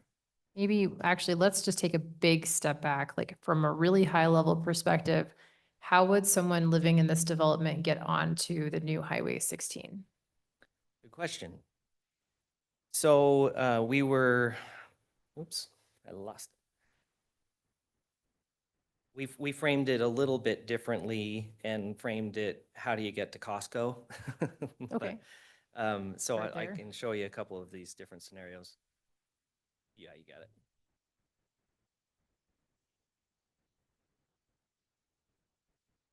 Thanks. It's a little, it seems like your system's a little bit more reactive than mine. Okay, so if you wanted to get to Costco, so there's a couple of different ways. So primarily, if you're going during a day when traffic on McMillan's not a concern, you're probably going to go take this pink route over and head straight up.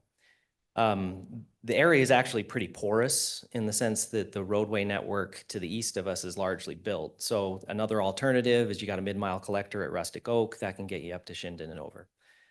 Another alternative, you could go west, catch Star Road, come around, and that's actually a location where you could get onto Highway 16 if you wanted to make that approach, or you can continue east to Costco. And then the other options are to head south. You'd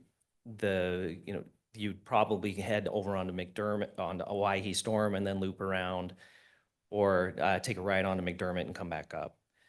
You can see here that is basically a function of some of the ITD planning. So the O's here are the overpasses where there's not access, and then the X's are the interchanges where there would be access. So you gotta do some parallel driving to get to some of that, because this is not an interchange location here, but it's really not an insurmountable thing. And we actually, I think, like everyone, expect that Highway 16 is going to take a lot of the burden off of these area roads, including 10 Mile. Mr. Mayor, Councilman Schrader. I think we definitely hope that is the case, but it also opens up convenient commutes for new people all the way out in Star and Emmett. And so I'm not sure if it'll end up being like that. But let's start from a really basic level. If you're in this subdivision and you would like to go west, east on McMillan Road, how are you going to turn out of the subdivision if it's a 2-lane road? Like I face this challenge already in Paramount, which is not as dense as this project. If I want to turn left onto McMillan at peak traffic hours, there's hardly any center lane to speak of. There is a sliver of one, and you can often have to wait for like 10 minutes at a time to even find an opening to turn left. So it's hard to know the scale. So that's kind of what I'm getting at. But is there going to be a center lane here that people can turn into? Like, how will people make that turning movement even to go down McMillan Road from this subdivision? Yeah, so the part of, and maybe this helps, is if the ACHD report, one of the things that it required was that we had to construct a center left turn lane and a dedicated right turn lane on McMillan Road at AirSats. So I think that will help with part of it. And then perhaps to answer your other question, on the mitigation requirements in the ACHD report, I was able to track this down. The segment of McMillan between Owyhee Storm and McDermott is let's see, the roadway segment is listed as funded improvements in the CIP, and it speaks to it being 5 lanes. So eventually, it's going to take some time. It's going to take some rooftops. It's going to take some impact fees, but that is in the plan. Mr. Mayor. Councilman Schrader. Right, but you're saying there will be 5 lanes on McMillan basically to the west, right? But I'm telling you, at least from what I recall, I remember looking at, for the underpass itself, I don't think there's any space to add additional lanes. So what I'm trying to understand is I'm just concerned we're going to be creating a really horrible choke point for traffic on McMillan, right where Highway 16 is. And I think we need to drill down into that because it's going to be a big concern for me. And McDermott's on the east side of Yeah. the overpass, and it's, the CIP calls for it to be 5 lanes between Owyhee Storm to McDermott.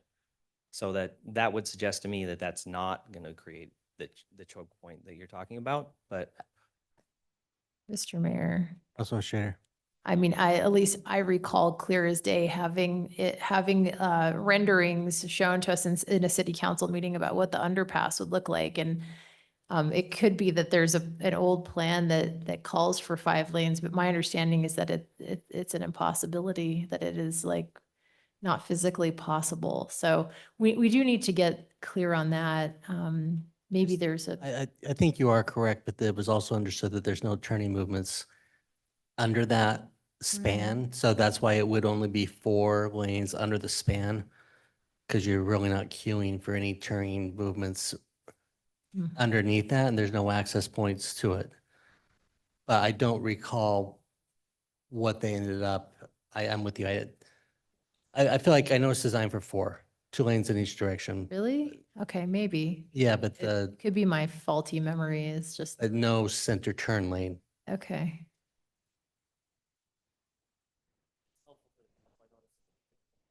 Find that little, there you go. sorry, if it's helpful to the council, I know it's not typical to have a digital because it's harder to leave something with you, but I'm happy to hand around this iPad that has a better picture of it, but you can see the room on either side of the current 2-lane roadway.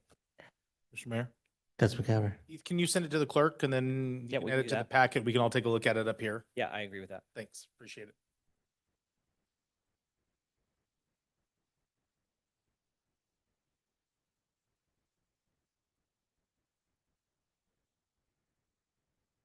This picture kind of shows it, but it's a little hard to see because of the distance.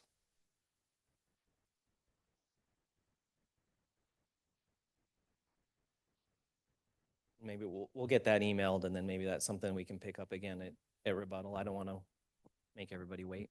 Mr. Mayor, Councilman Strader.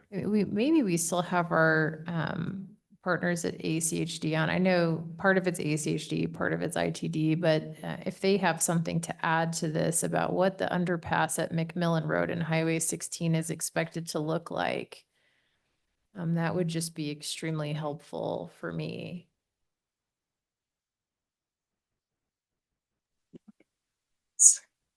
Mr. Mayor, Councilwoman Strader, I do not know off the top of my head what that underpass is going to look like for McMillan. I can certainly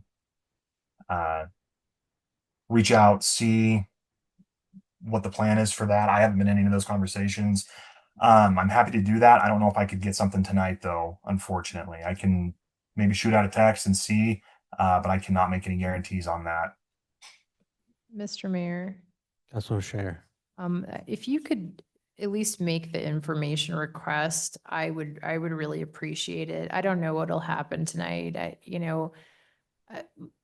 For me, like what I really would like to see is exactly how is this going to work from a traffic perspective here at McMillan Road with this underpass, but then also all of the, I want to understand the interchanges here as well and how a resident from this side of the Fields District, from this part of Fields District is going to likely get onto the new Highway 16. And I know that's not strictly an ACHD question, but it has enough to do with you guys because you're building the connectivity to ITD's work. So yeah, I think I'll need to understand that a little bit in more detail as well. Mr. Mayor, Councilwoman Strader, yeah, certainly happy to help with that. And I'll do my research and I'll get back in touch. Well, thank you very much. I appreciate it.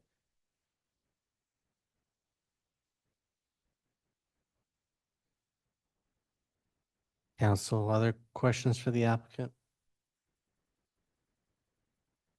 Yeah. Okay. All right. We're gonna go ahead and take a 10-minute recess just so everyone can stretch their legs. And before we get into further conversation, if there's any way this information can be found by the time we get back, that'd be great.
All right, looks like we are all back in the room. I will say for the record that I used my downtime to phone a friend.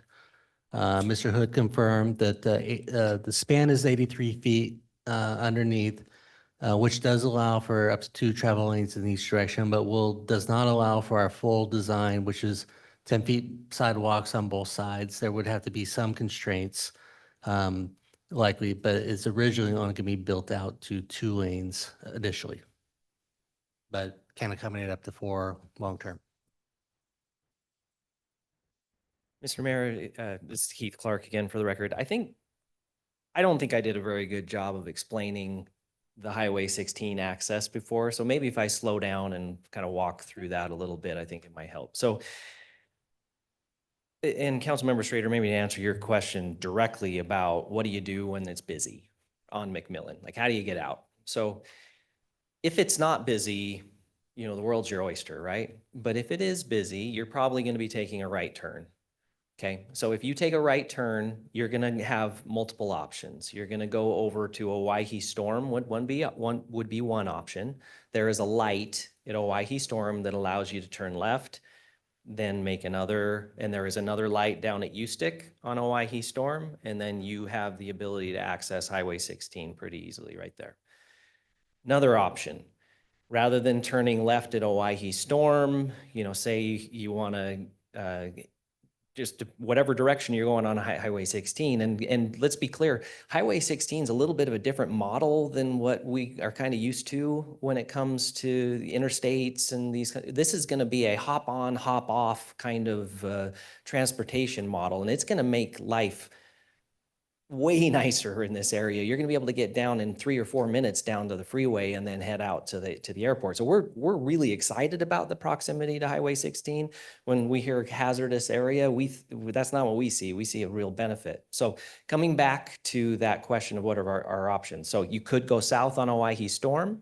You could continue west on McMillan, take the right on Star Road, take the right on Shinden, and then you're also at Highway 16. So multiple options for our residents and multiple pretty easy options to make a right out of McMillan and not deal with that traffic situation that you were mentioning, Councilmember Schrader. So hopefully that is a little bit clearer than the muddle I created earlier.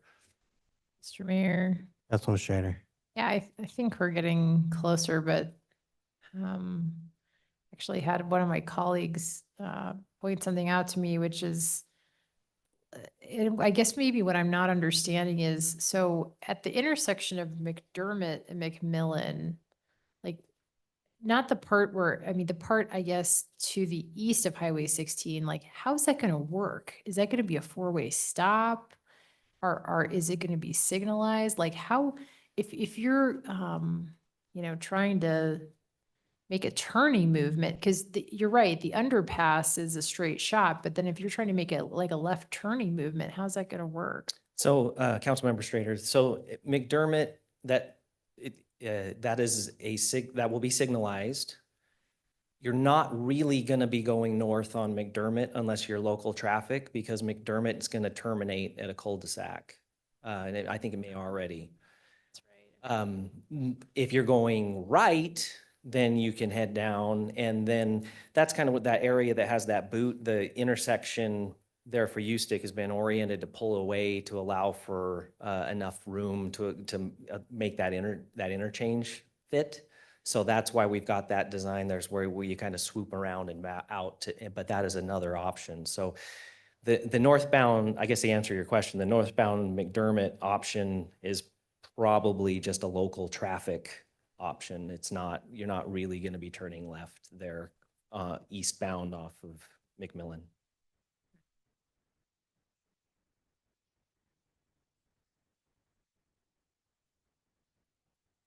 Mr. Mayor. Councilman Overton. I can't help but, and I had to talk to Captain Leslie over here because we put our old hats on. Well, his current hat, my old hat. And we look at maps and I think, I'm blue line, sorry. I'm going to Owyhee Storm down to U-Stick and I'm hitting Highway 16 and that's how I'm getting out of there. Yep. I live in Woodbridge. I have traffic issues every day. Certain times of the day, I do not go up to Locust Grove and try to turn left. I do if I want to get frustrated, but if I want to be successful, I pick a different way to get out of my situation. You have to be strategic. And I look at this and I think it's obvious to me that you might try it once or twice, turning left on McMillan and going underneath, but I don't think that's going to be a preferred route. I think folks are going to figure out they want to get onto the limited access highway, figure out the best way to do it, and choose that as a path. I think you're right.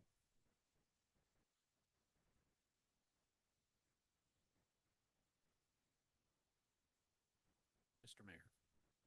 Councilman Whitlock. Heath, just again, kind of getting back to the underpass.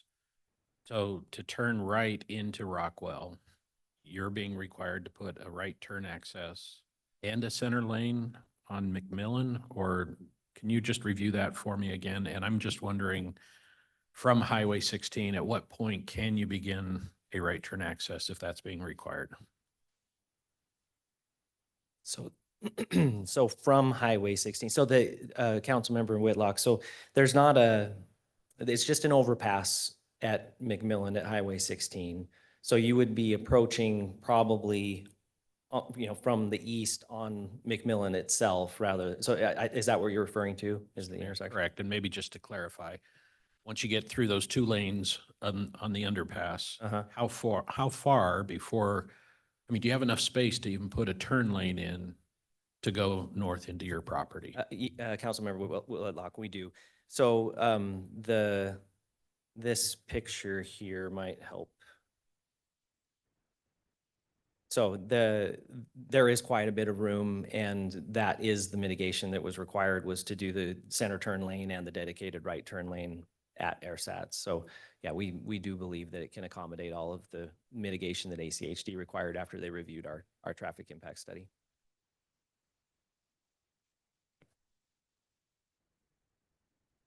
Mr. Mayor? Councilman Taylor. Kind of got lost in some of the discussion, but I want to ask a question about access and some of the interaction with Meridian Fire. So I might be missing a detail, but the temporary access that's intended, or you're going to be making it a initial kind of a permanent access, or I'm not sure how to describe it. My understanding is it's a temporary access, but that's to provide another access point for emergency personnel. But can you just walk me through, and Stephen, maybe if you have anything to share, I'm trying to understand the access requirements and limitations on how many homes per year and the access. If you could, I think you've touched on it, but if you could walk me through that again. Yeah, Mr. Mayor, Councilmember Taylor. So there's a couple of different things that are playing there. So generally speaking, on a single access, you're only allowed to have like 30 homes. And so you would generally build just an emergency only to address that issue and allow you to go beyond the 30. In this case, we had this additional ACHD requirement of a single access on a collector. And so we had to talk that over with ACHD and come to the right solution. So if you look at the ACHD report, what it says is that with this temporary full access onto McMillan, that has to be done after 200 single-family building lots have been platted. And it'll be restricted to a maximum width of 24 to 30 feet and paved. So it's an ACHD single access issue versus a fire single access issue. And with the ACHD single access issue, it's a temporary full road, whereas if it was just fire, we would just be doing an emergency only. Hopefully that's clear.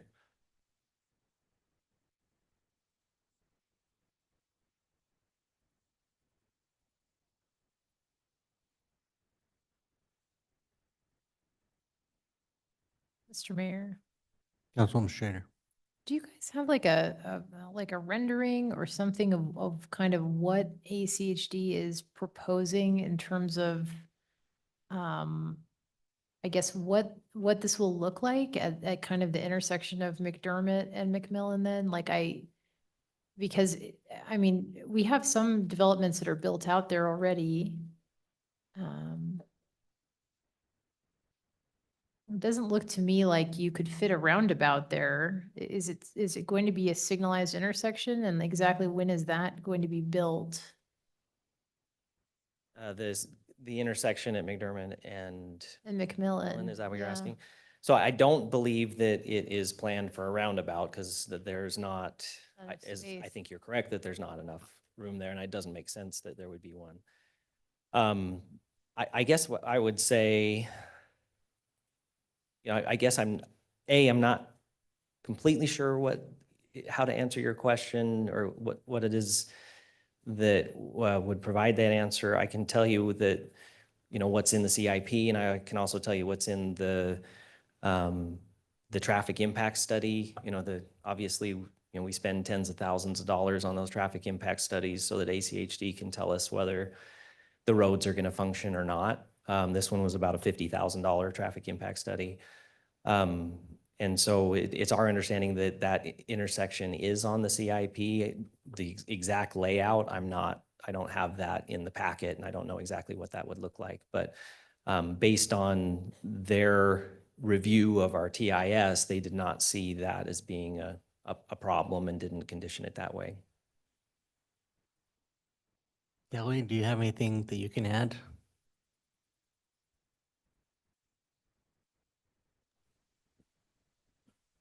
Mr. Mayor, city councilors, the applicant touched on everything that I would have as well.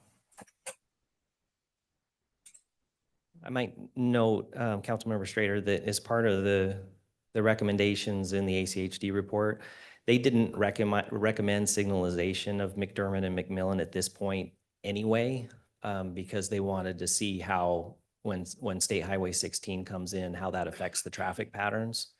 So that's another element of it, but that has been studied and they've arrived at their conclusions on it. Mayor? Councilman Strader. Yeah, so, and maybe Kelly could help with that. So I guess when would that occur then? Because, and it feels like important infrastructure to make this area function. Like, I think, I agree. Highway 16 is gonna dramatically change the traffic pattern in this whole area, hopefully for the better. Like selfishly, I really hope it improves the situation. I guess maybe what I'm struggling with is I need someone to paint me a more complete picture of exactly what the roadway network's gonna be around your project, like in a lot more detail. I'm feeling concerned about McMillan specifically. I think we're getting closer. I just don't think we're there. Like Mr. Mayor, like that comment concerns me. Like if McDermott and McMillan are not going to be signalized at any point in the near future, that's a head scratcher. Is it? And I do recall they were planning to do some kind of a cul-de-sac around there. It was very strange looking. The whole roadway network in this area, I think, is going to be a mess personally. I just want to see what it's all going to look like. And I think ACHD is probably the entity that needs to provide some more guidance on that.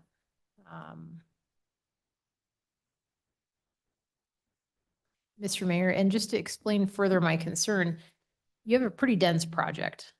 A lot of people are going to be living here. And if we're dumping a ton of people into one spot really close to all these intersections, I just want to understand how it's going to work. I don't have huge amounts of heartburn about the project besides, honestly, the roadway network.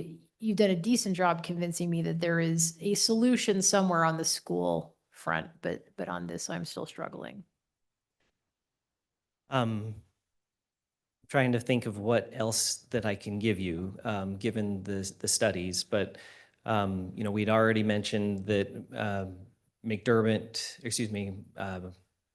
McMillan between McDermott and Owyhee Storm is on the CIP to widen to the 4 lanes. I've provided you with the mitigation that ACHD is required after doing the review. It's my understanding, and I think it was just confirmed, that the signal is on the CIP, but ACHD would like to see what the impact of Highway 16 is on that to confirm that timing, but that doesn't mean it won't happen. That just means that they want to look at the timing based on those developments.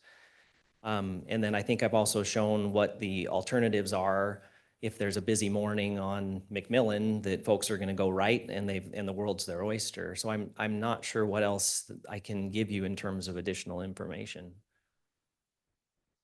Mr. Mayor. Councilwoman Schrader. Yeah, I think what I'd like to know is I'd like to see a rendering from ACHD about what exactly will be under the underpass. Like, I think that would be really helpful if we could nail down exactly how many lanes it is. And then I want to understand if it's a signalized intersection, what is it?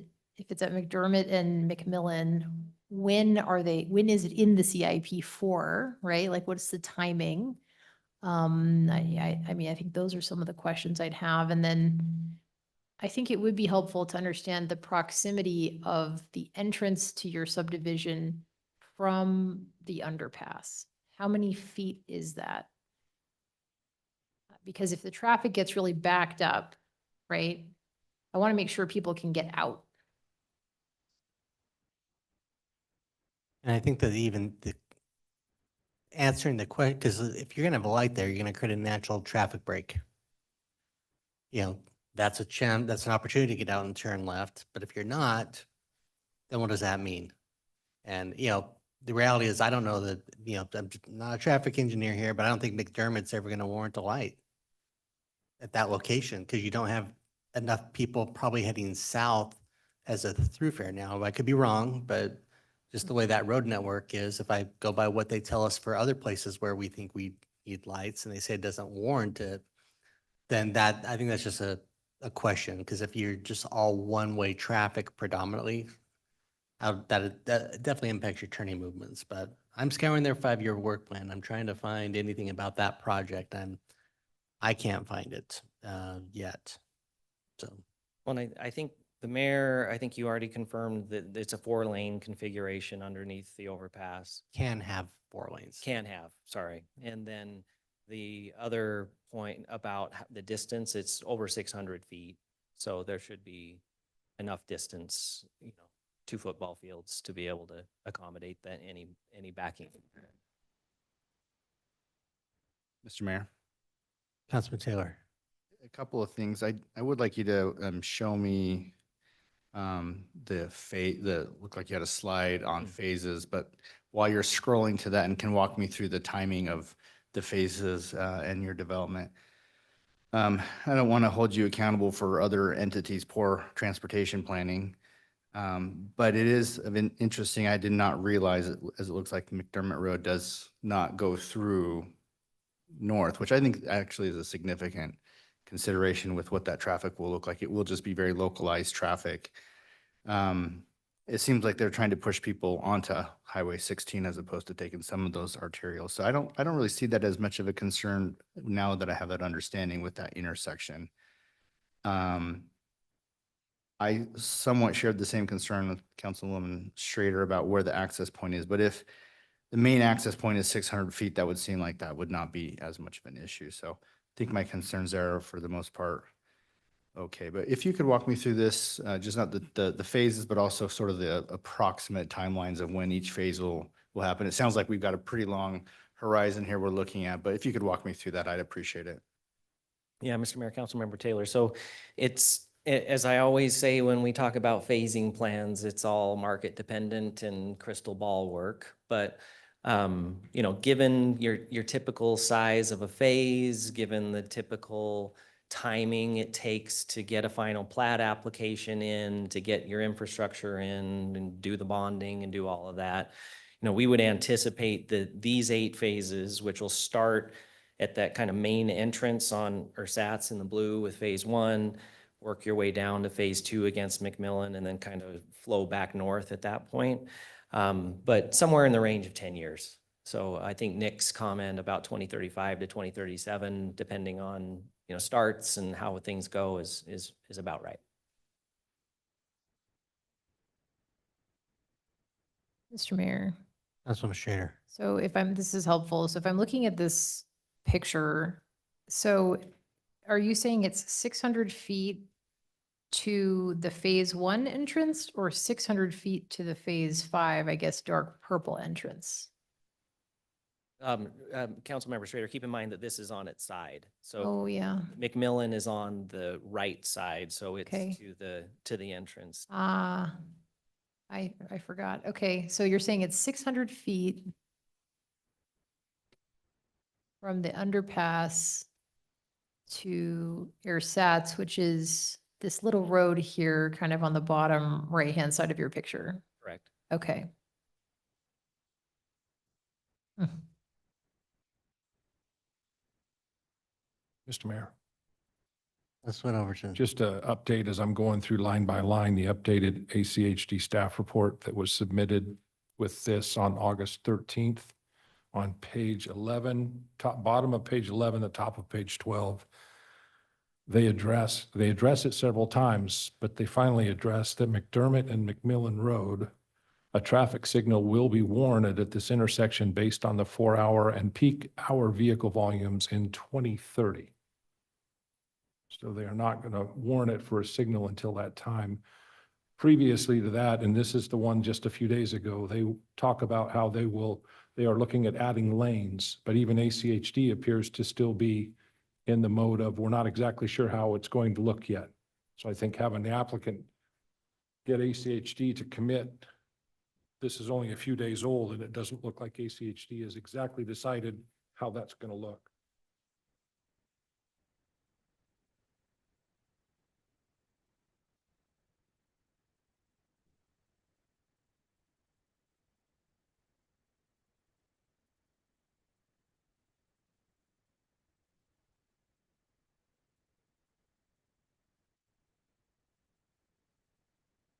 Council, I don't know, did we ever take public testimony? I don't remember if we, I don't think, okay. I think we're still on the primary.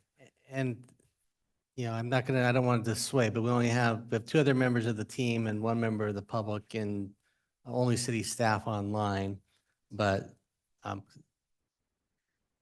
yeah, is there anybody present else would like to provide testimony on this item this evening?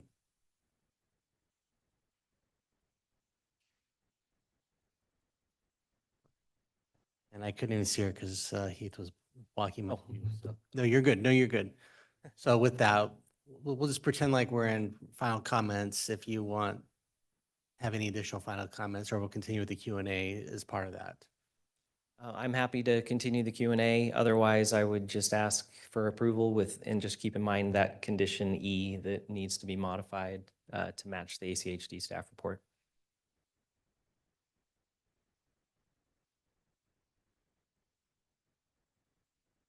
And Mr. Mayor, one follow-up, not to try to confuse everyone, but they're all over the place in the staff report on what they want to do at that intersection. Just to clear this up, just 1 page further, the traffic study recommends that McDermott Road and McMillan Road be signalized. However, there's not enough right-of-way to construct a signal, making this improvement infeasible. Additionally, staff does not recommend signalization of this intersection as part of the application, as traffic patterns are anticipated to change once Highway 16 opens, which is why they're not committing to what that's going to look like. They're doing what we're doing. They're waiting for 16 to open and seeing where everyone goes. I think maybe I would make one comment on that to Councilmember Overton, is that this is these are the items that are called for the applicant to take care of, that language that you're reading from. And when additional right-of-way is required, ACHD doesn't require the applicant to go acquire the right-of-way because we can't, right?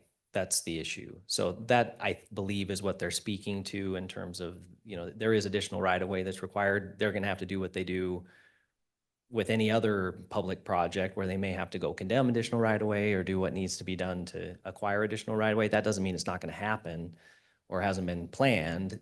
What it means is that they're not going to make us go do that because that's not within our power.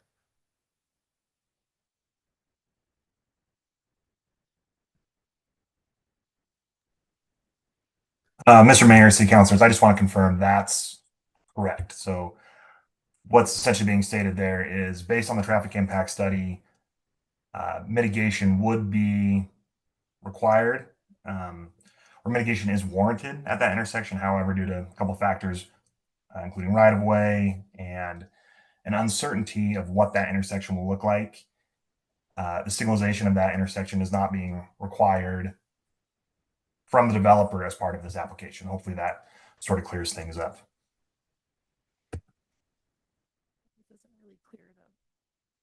Thank you. Mr. Mayor, Councilman Schrader. sorry, that's not really clearing it up for me. So, okay, so so we're on the same page. So ACHD thinks mitigation would be warranted here, but because of uncertainty, you're not requiring it because of Highway 16. I'm getting that. But are you saying it's physically infeasible to ever put a signal there? I want to understand that. Is there a physical constraint where that intersection would go that makes it impossible to put a signal there or economically unfeasible to do so? Or are you just saying you're just not requiring it yet? Mr. Mayor, Councilwoman Strader, that is not being required as part of this development. As the applicant stated, there are right-of-way constraints there now that currently exist that would interfere with signalization of that intersection. However, if ACHD determines in the future that a signal is something that's wanted there based on how traffic plays out after Highway 16, then we can create our own project, our capital project, or something along those lines, and we can acquire that right of way. We can go through our process, but that's not something that we can require of the development. Mr. Mayor, Councilman Schrader. what are the right-of-way constraints? I think we need to understand that. Do you mean in terms of availability of right-of-way, or do you mean in terms of like the physical? Kind of what I'm getting at is is there a physical condition that would make it impossible to put an intersection there? Mr. Mayor, Councilwoman Strader, when I speak of right-of-way requirements, I speak of where currently the property lines are. So that doesn't necessarily mean physical constraints, whether that be, irrigation or various structures or whatever. That just means where the property lines currently sit, there's not enough room for us to house the poles and the masts and the power boxes for signalization of that intersection. Yeah, that's not great. Mr. Mayor, if I could, I think maybe if I'm understanding the concern, Councilmember Strader, the signal, as I understand it, would not be under the overpass. Is that the assumption that's being made? I think the signal's outside of the overpass. I agree. Okay, so I don't know what would constrain it other than acquisition of right-of-way, which is, a pretty standard. Mr. Mayor, right?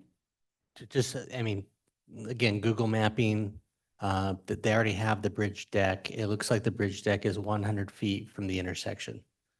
By where the map does and using the stuff. For comparison, the Cole intersection is over 500 feet from that structure.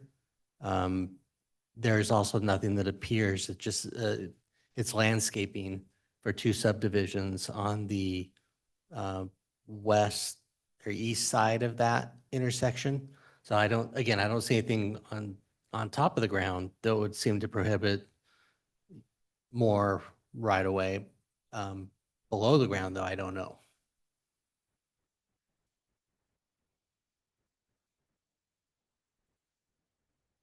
Mr. Mayor, Councilman Whitlock, can I open up another can of worms? only if you're gonna eat them. I just might. Heath, if you could go back maybe to the rendering you had up right before this one. You talking this one or the? No, it showed. The Costco one? Yeah, the Costco one would be good. And I mean, this is the first piece of a puzzle, and we're turning it every which way to see where this might fit in the overall picture that we're trying to put together here in the Fields District. So we're at a little bit of a disadvantage. We're trying to figure out traffic coming down McMillan. We're trying to figure out what Highway 16 is going to do. You've got 51 acres here that goes about halfway up this square mile. Got Ersatz Place. I'm curious about the name of place. To me, that doesn't say it's a drive or any throughway that's going to get people from your project to the north. And will there be a way that they can move to the west once those other puzzle pieces get figured out? So again, I'm trying to turn this every which way that I can and figure out, are there some challenges that we're concerned about today that might be addressed by future puzzle pieces that get put into this?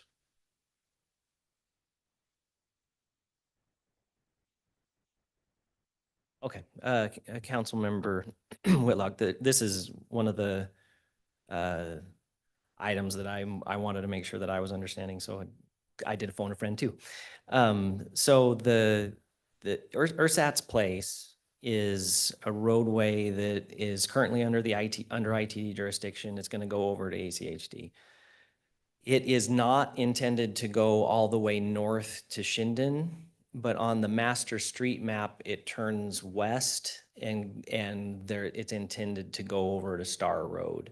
So that would be, call it the mid-mile collector type setup that would be another additional way through this block to give folks yet another option.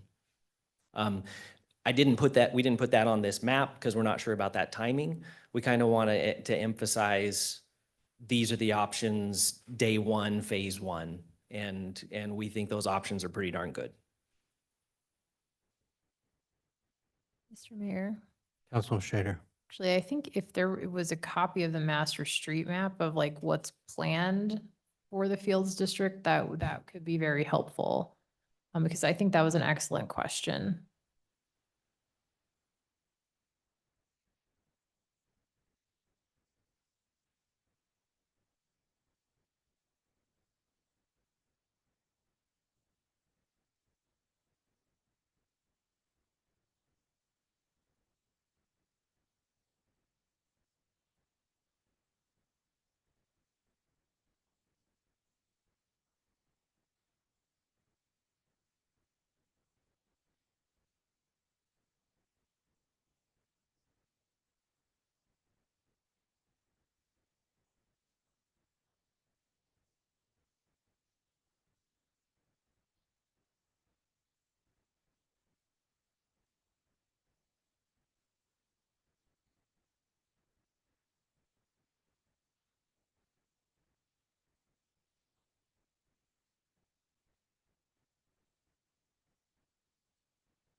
Yeah, and that's the field sub area map. I think that's, so that would show Ersatz, yeah, where Nick's pointing, coming up and turning either west there.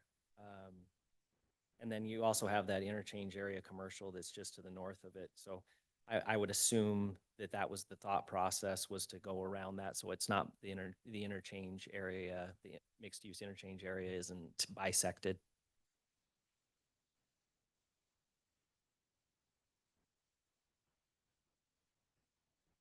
Mr. Mayor. Councilman Schrader. So will Ersatz go all the way through to Owyhee Storm then with this development? Not with this development, we don't control that. Oh, okay. Where does your section end on this map, if you don't mind showing me? Sorry, it's kind of hard to follow with this rendering. Yeah, obviously it's kind of an artistic, but yeah, about where Nick's at on the arrow there is where we end. And then that area where it says potential civic site, school, church, that whole area down to, as I understand it, down to McMillan is the school site that was previously approved and that's waiting for Stewart.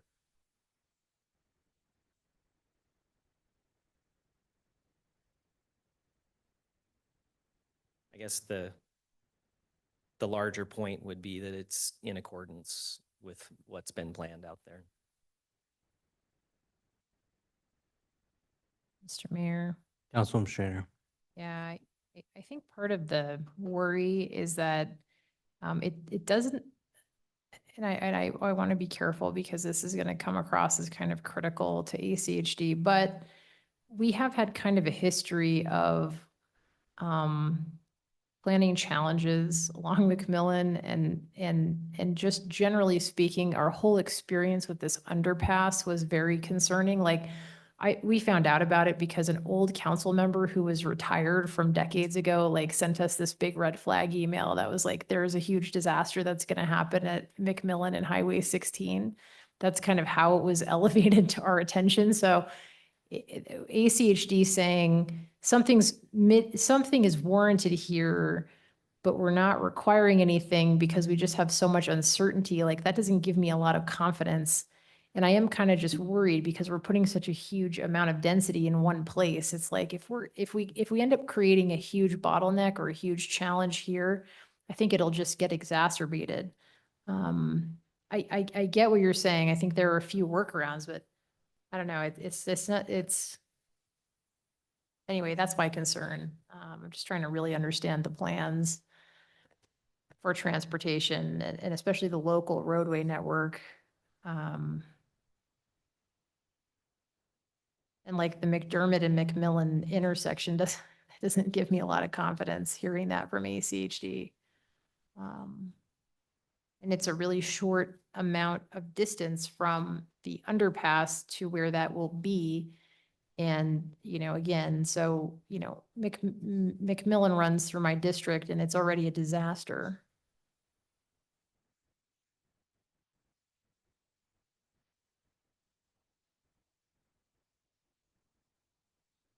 Yeah, and my client just reminded me of something, and I think this kind of goes with what the mayor was saying, is that and I'm no traffic engineer, have no crystal ball, but I just have to emphasize that McDermott intersection may have a hard time hitting the signal warrants. I mean, it says that it would at 2030, but because of those movements where it's just going to local traffic on the north and ending in a cul-de-sac, and otherwise you're just making a right turn. I mean, I don't want to downplay the concern at all, but, sorry? Mr. Mayor, unless you're just, it's not just for people turning, like it's also going to be people that just, want to go east, right? It may be people that want to go to the Capri or the Delsas or like, there's plenty of local traffic that will come from this. And there are plenty of shopping centers now along Macmillan. I mean, you've got a Walmart there, you've got like quite a lot that I would think people would want to access. So I think if this is like a four-way stop right there, I don't think it would be a four-way stop. I wouldn't want and be in favor of that either. yeah. If folks are going east, they're going to be better off with no signal there. They don't want to be interrupted. They're just going to continue on. So I mean, that's my perspective on it, Councilmember Strader. Okay.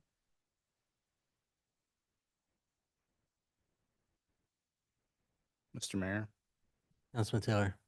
maybe try to kind of summarize what I'm hearing in my own personal views.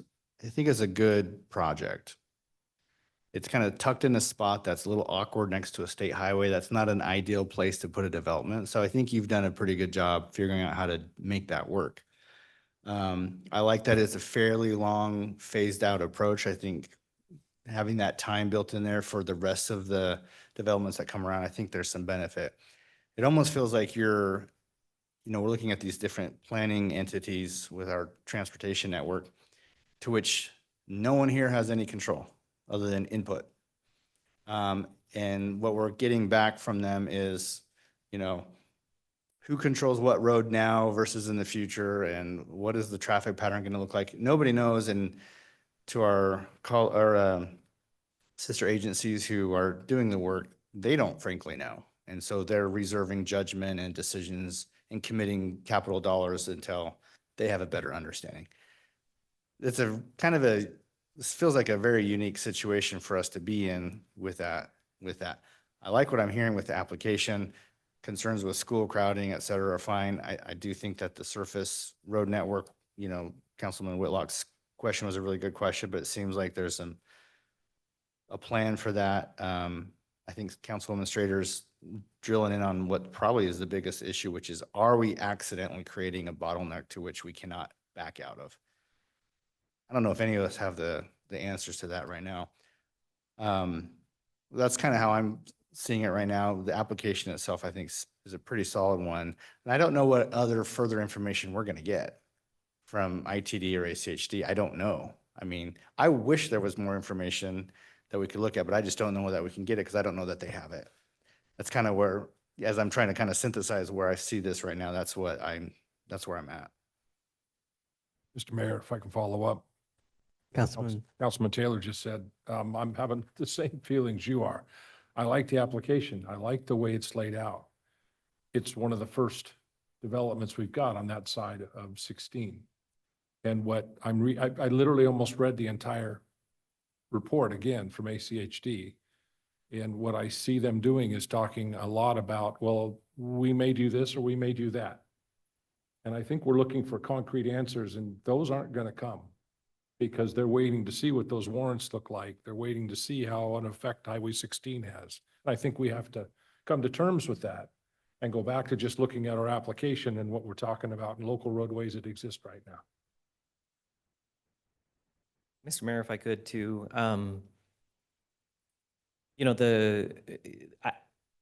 this entire thing is not just a guess though either. I don't think it's fair to ACHD or to the traffic engineers who looked at this to suggest that they're leaving everything wide open.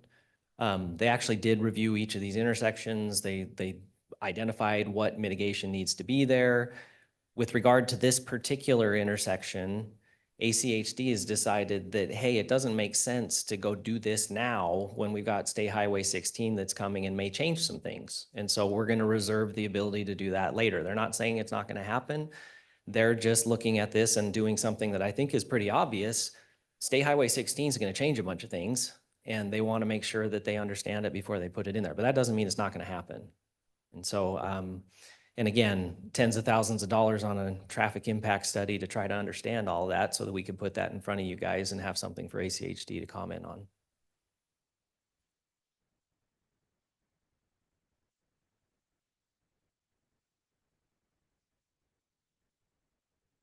Mr. Mayor, Councilman Whitlock.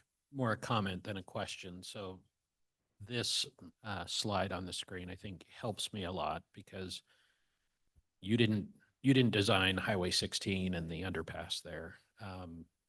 But the fact that you have 600 feet from that underpass to Erstad's Place answered my question of, is there enough room there to do a dedicated right turn into your project?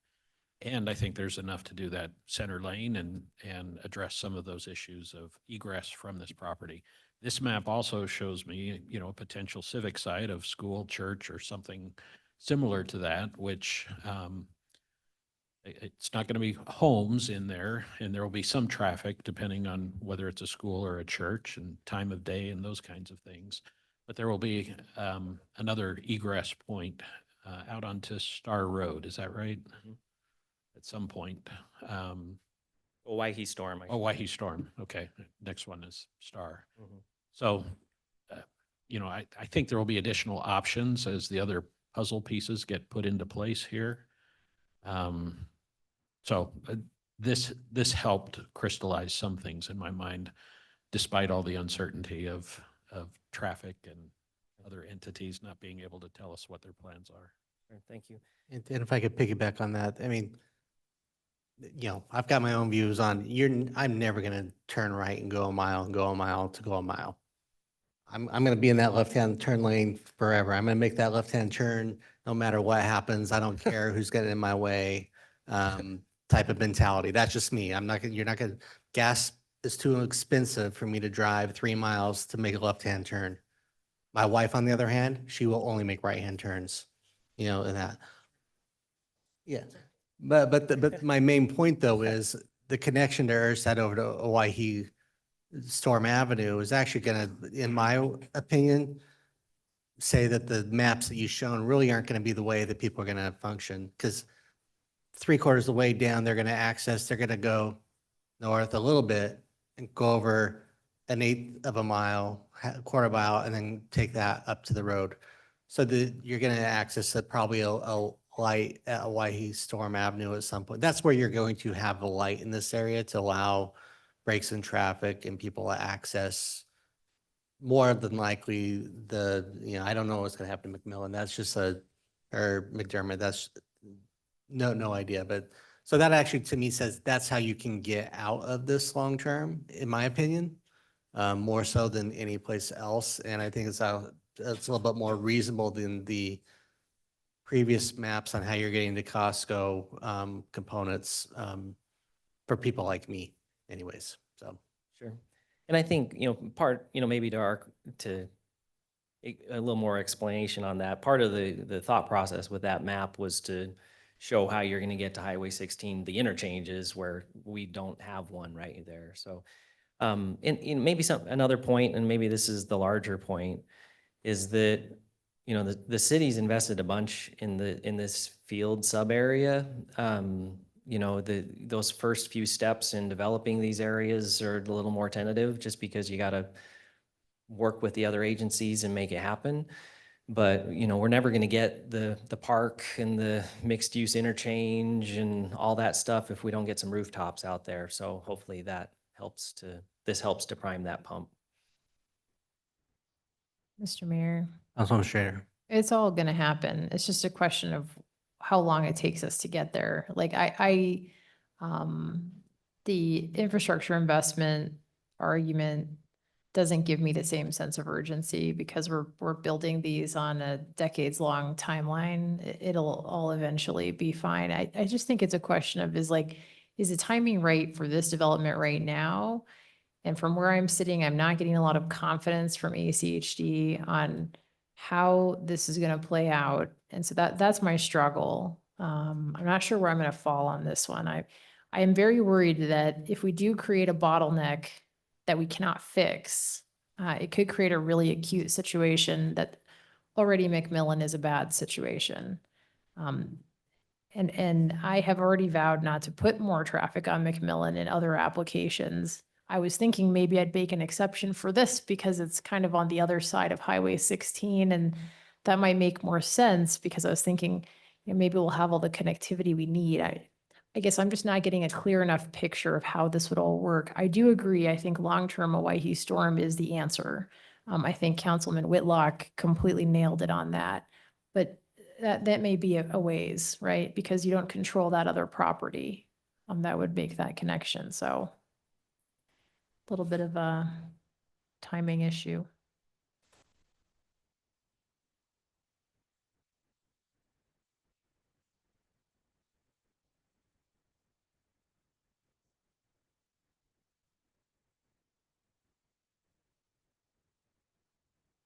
Onto a different topic. The one thing I'm really, I understand the sound issues, but I'm glad that in theory, Highway 16 will be open before anything is out there along that, so people understand what they're getting.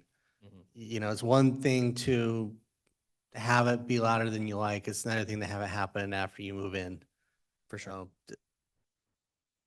No, I think I agree with that. The timing is good. You never want to have the folks come back to you later and say that this wasn't what the realtor told me, which is the inevitable phone call that I get from the cold calls at my office. But, in this case, we're pretty confident in that sound mitigation because we did put the attached product there in addition to the berm, in addition to the wall. So, the combination of those things should be a real benefit to the rest of the area. In fact, like if you maybe going back to some of the conversations earlier, if you put in more porous product, with yards and whatnot, that sound's just going to travel through the whole neighborhood. And so we think that actually that's another reason to do what we've done is it creates a real sound barrier, not just with the fence, but with the actual housing type.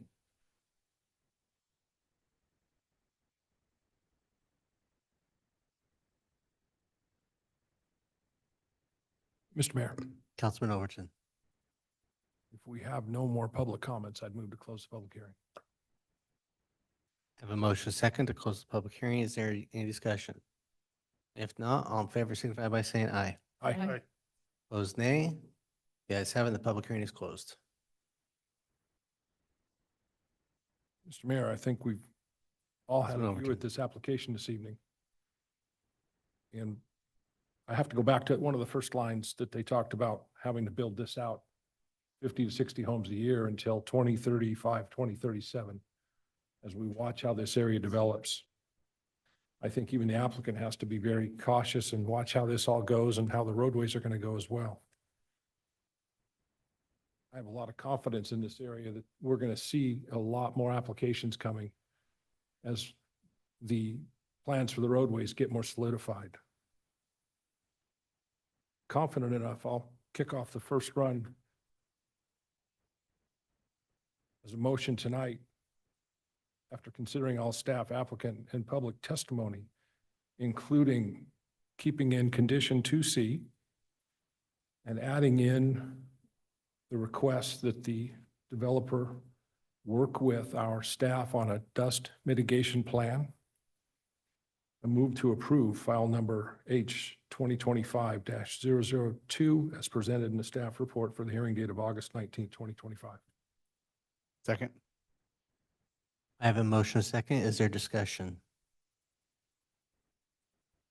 Mr. Mayor, members of the council, did you want to strike provision E from the development agreement as well to align with ACHD on not having the alignments align with the school? Yes, motion maker would like to strike that. Thank you. The second, and the second agrees with that. Yeah.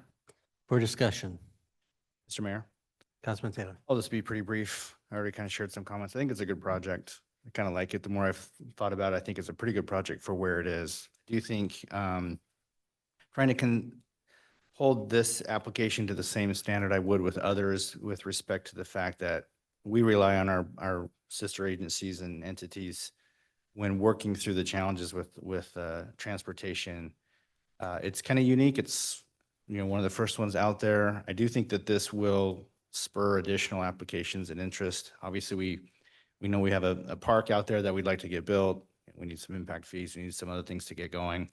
I think once Highway 16 is done, I think we'll see a lot of interest out there. And it's always a little bit rough when it's the first one out there because there's so many unknowns, but I don't think it's fair to hold this application sort of hostage with some unknowns that even our planning division, our planning departments and our other agencies still are looking for some information on that. So again, I do think it's a good application, and I don't think holding off for another time is going to change anything. I think it's okay to move forward, so I'm glad to support it. Mr. Mayor, Councilwoman Schrader. I'm just not going to get there tonight on it. I was pretty close. I actually thought maybe I could, but I just don't feel good about it.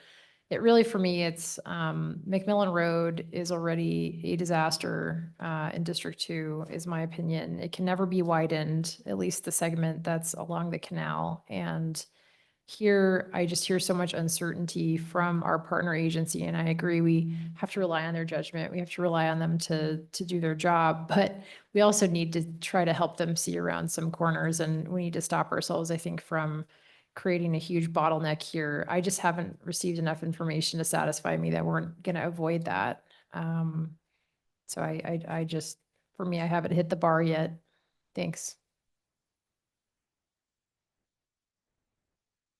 Mr. Mayor, Councilman Cavanagh. I'll be brief. A couple of my council members have much summed up my thoughts, and I talked about our last application and being the right application in the wrong spot, and this is different. This is the right application in the right spot at the right time.